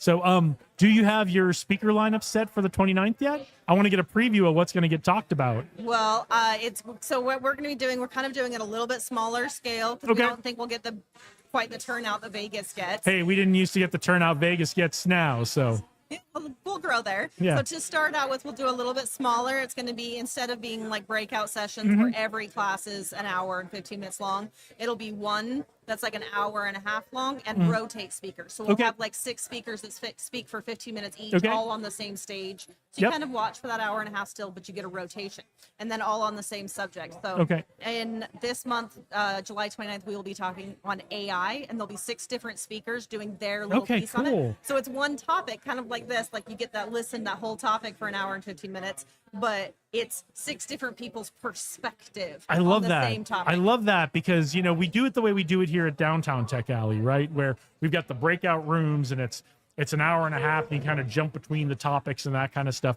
And Henderson has their way of doing it, which is, you know, they typically have, I think they have 4 speakers, and one of those is a startup story, like a fireside chat. And then there's like a really highly technical talk as part of that. And then there's usually a more entrepreneurial business talk about that. And then like a community support talk about that. So Henderson has their way of doing it. And then you guys have a different way of doing it. And that's really cool. Yeah. Yeah, and we'll just keep tailoring it to what works best for the community, but that's how we're going to start. Great. And yeah, I'm super excited. I've been wanting to bring Tech Alley to St. George. I've been trying to bring 1 million cups to Vegas. We're still working on that. 1 million. There are a lot of challenges with doing 1 million cups. They have a very demanding system, for lack of a better term. Yeah, it's a it's very structured, which I think is great for what it is. But it doesn't let you kind of be loosey goosey to get things started. Like with Tech Alley, you can like with Tech Alley, you could be loosey goosey. Yeah. It actually works better that way, I think, for Tech Alley. I love Tech Alley and I love 1 million cups. That's why I got involved with both of them. Mhm. It feels pretty cool to be like an organizer and helping with both entities. So where and when is the event? What time is the event happening on the 29th? July 29th, 6 p.m. to 9 p.m. We're going to do it at night. Uh-huh. And then it will be at the Black Hill event venue. Okay, Black Hill event venue. So, what is the tech startup community like in St. George? So I think that it's not quite as robust as Vegas, but it Mhm. wants to be. Okay. Like I talk to people all the time there that are like, oh, like we just can't find the community here. They're Mhm. having a hard time finding each other. There isn't a good hub right now for those tech startups to all come together. There needs to be, which is why Tech Alley. And there wasn't here, and Tech Alley Yeah. kind of 5 years ago got that going. Yeah. And so a lot of the people in St. George are doing things like driving clear to California to go to San Francisco so they can get that connection Mhm. for tech. I've had several friends that have been coming down here to Tech Alley in Vegas when they're like, oh, there's a tech something that's somewhat close now. Right. So St. George needs it. I love it. I love it. Yeah. So there's not something good there now. There needs to be. I'm really optimistically hoping that it just is exactly what St. George It has absolutely worked wonders for the community in Vegas, and it has attracted attention all over the country. So it will do the same for you guys because you're going to do it your way, and I think that's the most important part. Is every community does it their way and what works for them. So It's going to be fun. so what did you talk about this morning in your talk? So in my regular business, I am a founder of a nonprofit organization called Kindness in Motion, and I am all about community, connecting community, bringing people together. Kurt has this really great little system: go to community, go to marketing, go to fundraising, all of the who's got my money, and he breaks it up into that marketing, fundraising, community. And he heavily talks about marketing and fundraising quite a bit. And he's like, you're better on the whole community thing. So I focused all on that. It's all about go-to community and people over profit. Talking about Fantastic. create relationship first. Awesome. All right. Well, before we let you go, is there anything else you want to leave us with? No, the event on July 29th, I'd definitely love to invite anybody that wants to come out to that. And Tell everybody, look in that camera, tell everybody where they can find the information about that event, get signed up, get registered for it, where and when it is again, and then where they can find you. So it's July 29th, 6 p.m. to 9 p.m., Black Hill event venue in St. George. And as far as where to sign up, I do not know the answer to that. I will have to talk to Kurt. I don't know. Okay. There is a place. Okay. So you know where and when it is. Is So it on the Tech Alley website? Oh, I don't. I'm assuming there is a place. Okay. If Kurt knows where it is, there's a place. But the point is, you know where and when it is. St. George isn't that far from Las Vegas. Plan your day on the 29th around going up to St. George. And then we will try to find out in the meantime if you need to get registered before you show up, how to do that, all that good stuff. Awesome. All Thank right. you. All right. Thanks for joining us today.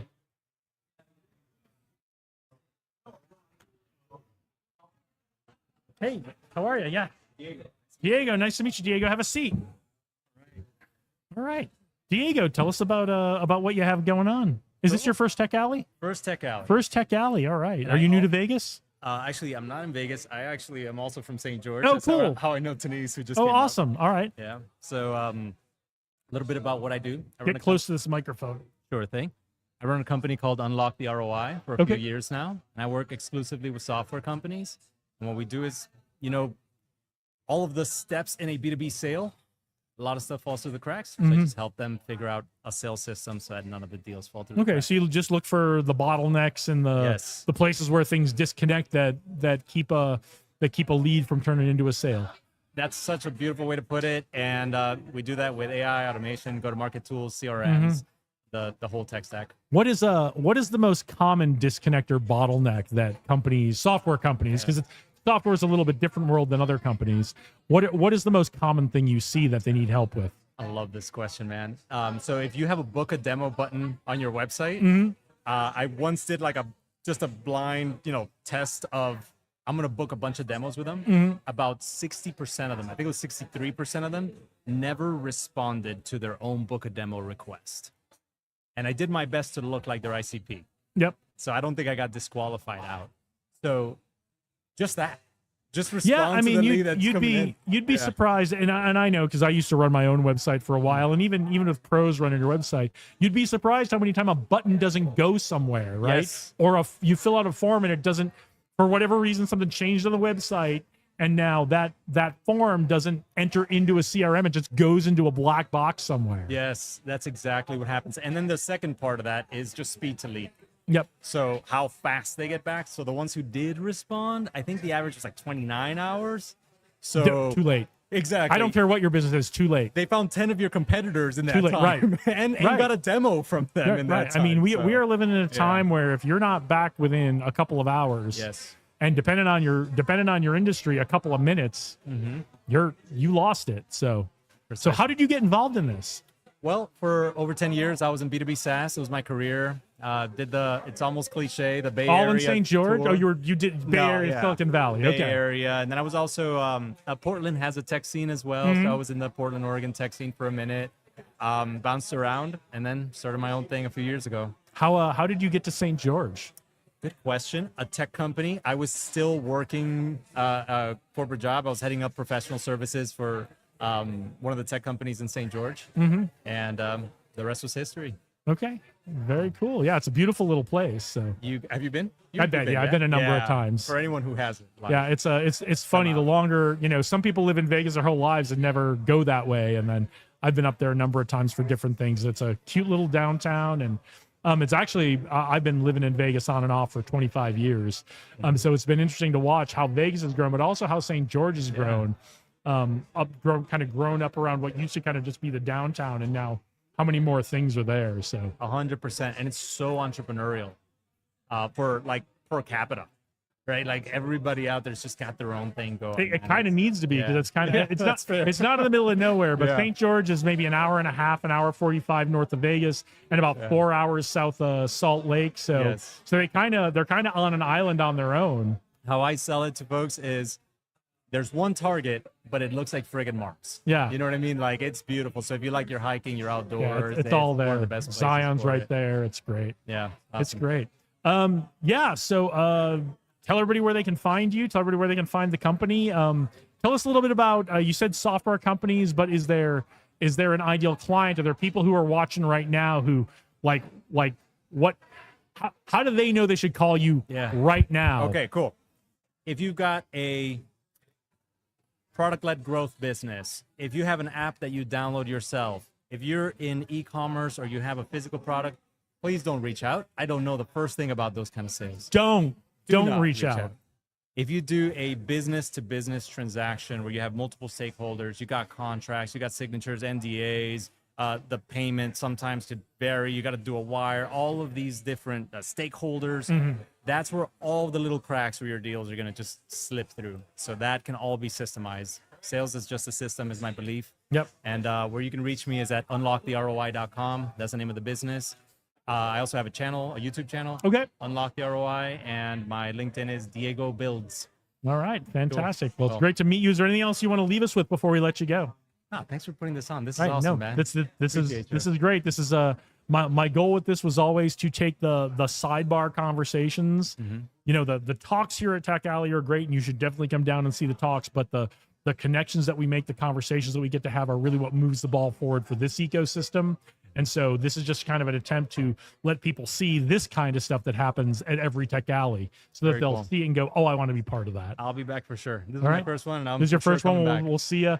Good luck. Are you going to go to your Tech Alley, your St. George Tech Alley on Wednesday? I'm even Or the trying to get 29th? involved. Yeah. for Yeah, sure I I'll think it's going to there. be great, Yeah. and yeah, it's going to be fantastic. I don't think I'll be able to make it, but I can't wait for you guys to come back next month and tell us how it's going up there. Will do. Thank you. All right, great to meet you. See ya. All right. Was there anybody else? All right. So I thought Mike had someone he wanted us to bring on. What I will do is we're waiting to see if anybody shows up. We're actually getting to the time where we start to shut down, which is crazy funny. It's gone fast today. But what I will do, we've been wall-to-wall guests. I don't think I've read the agenda out even once. God, these glasses are dirty. I cleaned them. I don't know what happened. Anyway, I've been telling you all day long you should come down here to see these amazing talks, and I don't think I've told you once what these amazing talks are. So Tech Alley is the third Saturday of every month here in downtown Las Vegas at 3rd Street, Vegas, at the corner of Gas Avenue and 3rd Street in downtown Las Vegas. It's weird how it all works out, right? But it is I think it's the best event in town for business, for entrepreneurship, for tech. It's kind of the centerpiece of what's going on in our tech community right now. There's a lot of great things going on, but Tech Alley is kind of the centerpiece. It happens every month on the 3rd Saturday of the month. There's still stuff happening today, so you should definitely come on down and join us. I'm going to read you all the things that have happened today and are happening today. If any of them sound good to you, please come on down and join us.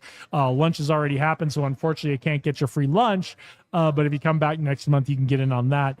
And if you are not in Las Vegas today, or you are not a Las Vegas local, but you're coming to Las Vegas and you can plan your trip around the 3rd Saturday of the month when we're doing this, we'd love to have you. So if you can get in from out of town and join us, we'd love to have you too. So a lot of these talks happen regularly every month. So if you missed it today, you can come in next month and join the next one. And as I mentioned a couple of times, Josh gets all the talks video recorded. You can see them all. They won't be up today, but you can see all the talks over the coming weeks, all the talks that happened here at Tech Alley today. You'll be able to see them on the Tech Alley YouTube channel. You may be watching this on the Tech Alley YouTube channel. You're already there. If you're watching this on the Leduc Leadership and Media Group channel, just move yourself on over to Tech Alley, not now when we're done here, and then watch some of those videos. But so starting at 11 this morning. So the way Tech Alley works is there's networking coffee kind of stuff at 10 a.m. We do announcements about 10:30, 10:35. Let everybody know what the agenda is for the day. All the folks who have something they want to promote kind of get up there. We try to get as many of them on here as well so you can see them. So that's what happens at 10. And then at 11, the first round of talks starts. Today, that first round of talks, Jackson Wright did social marketing. Tim May did the Las Vegas AI meetup. Trinice Davenport filled in for Kurt Walker and did the Who's Got My Money talk. James T.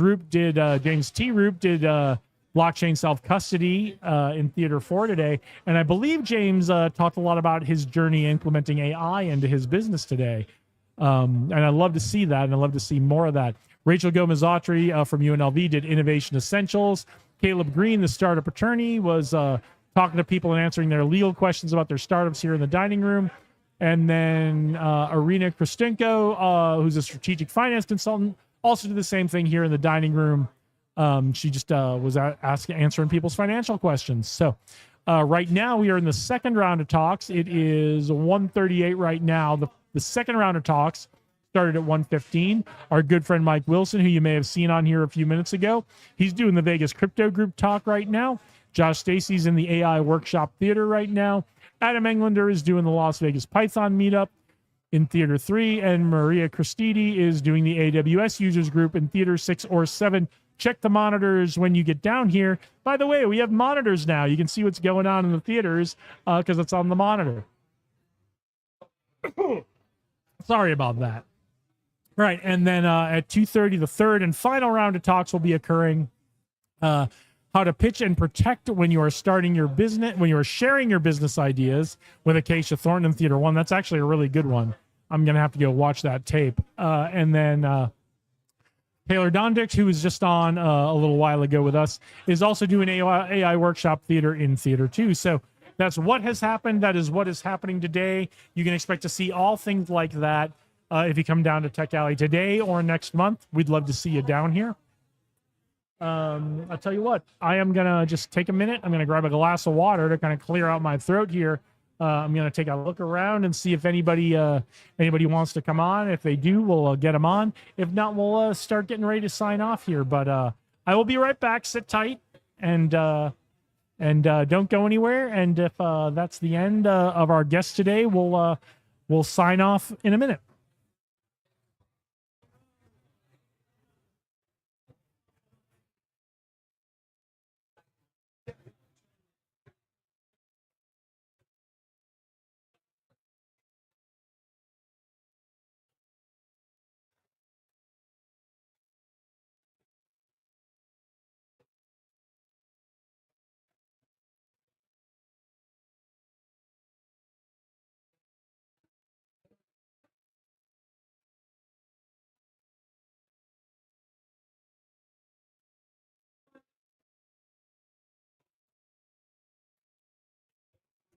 All right.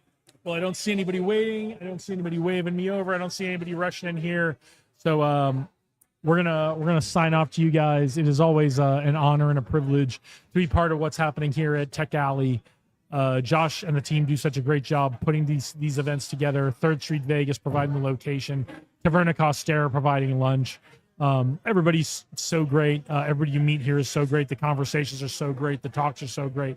It's really an honor and a privilege. I am always grateful that Josh lets us come on and do this as part of the Tech Alley event every month. I love doing this. Love having these conversations.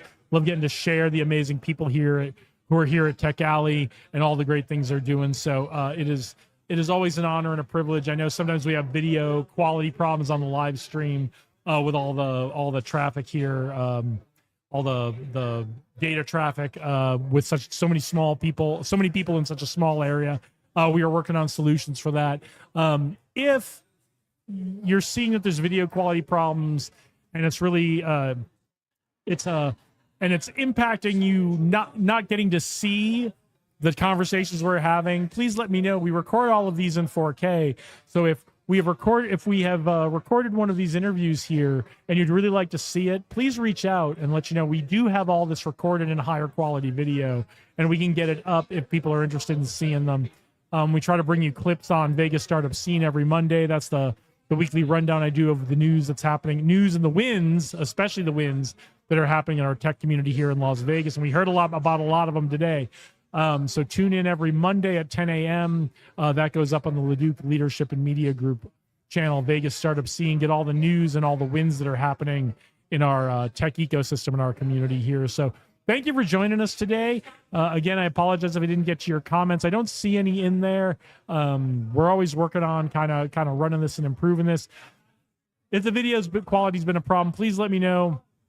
And if there's something you want to get the high quality video on, please let me know. We'll get that posted for you. Anyway, thank you again for joining us today for Live from Tech Alley. Tune in for Vegas Startup Scene on Mondays. Leadership TTP episodes, Tactic, Techniques, and Procedures episodes on Tuesdays, and the Leaders Mindset interviews on Thursdays. As I said, it's an honor and a privilege to bring this to you. We love doing this. We will keep doing it as long as you all want to watch. In fact, we'll probably keep doing it long after that. So thank you for joining us today.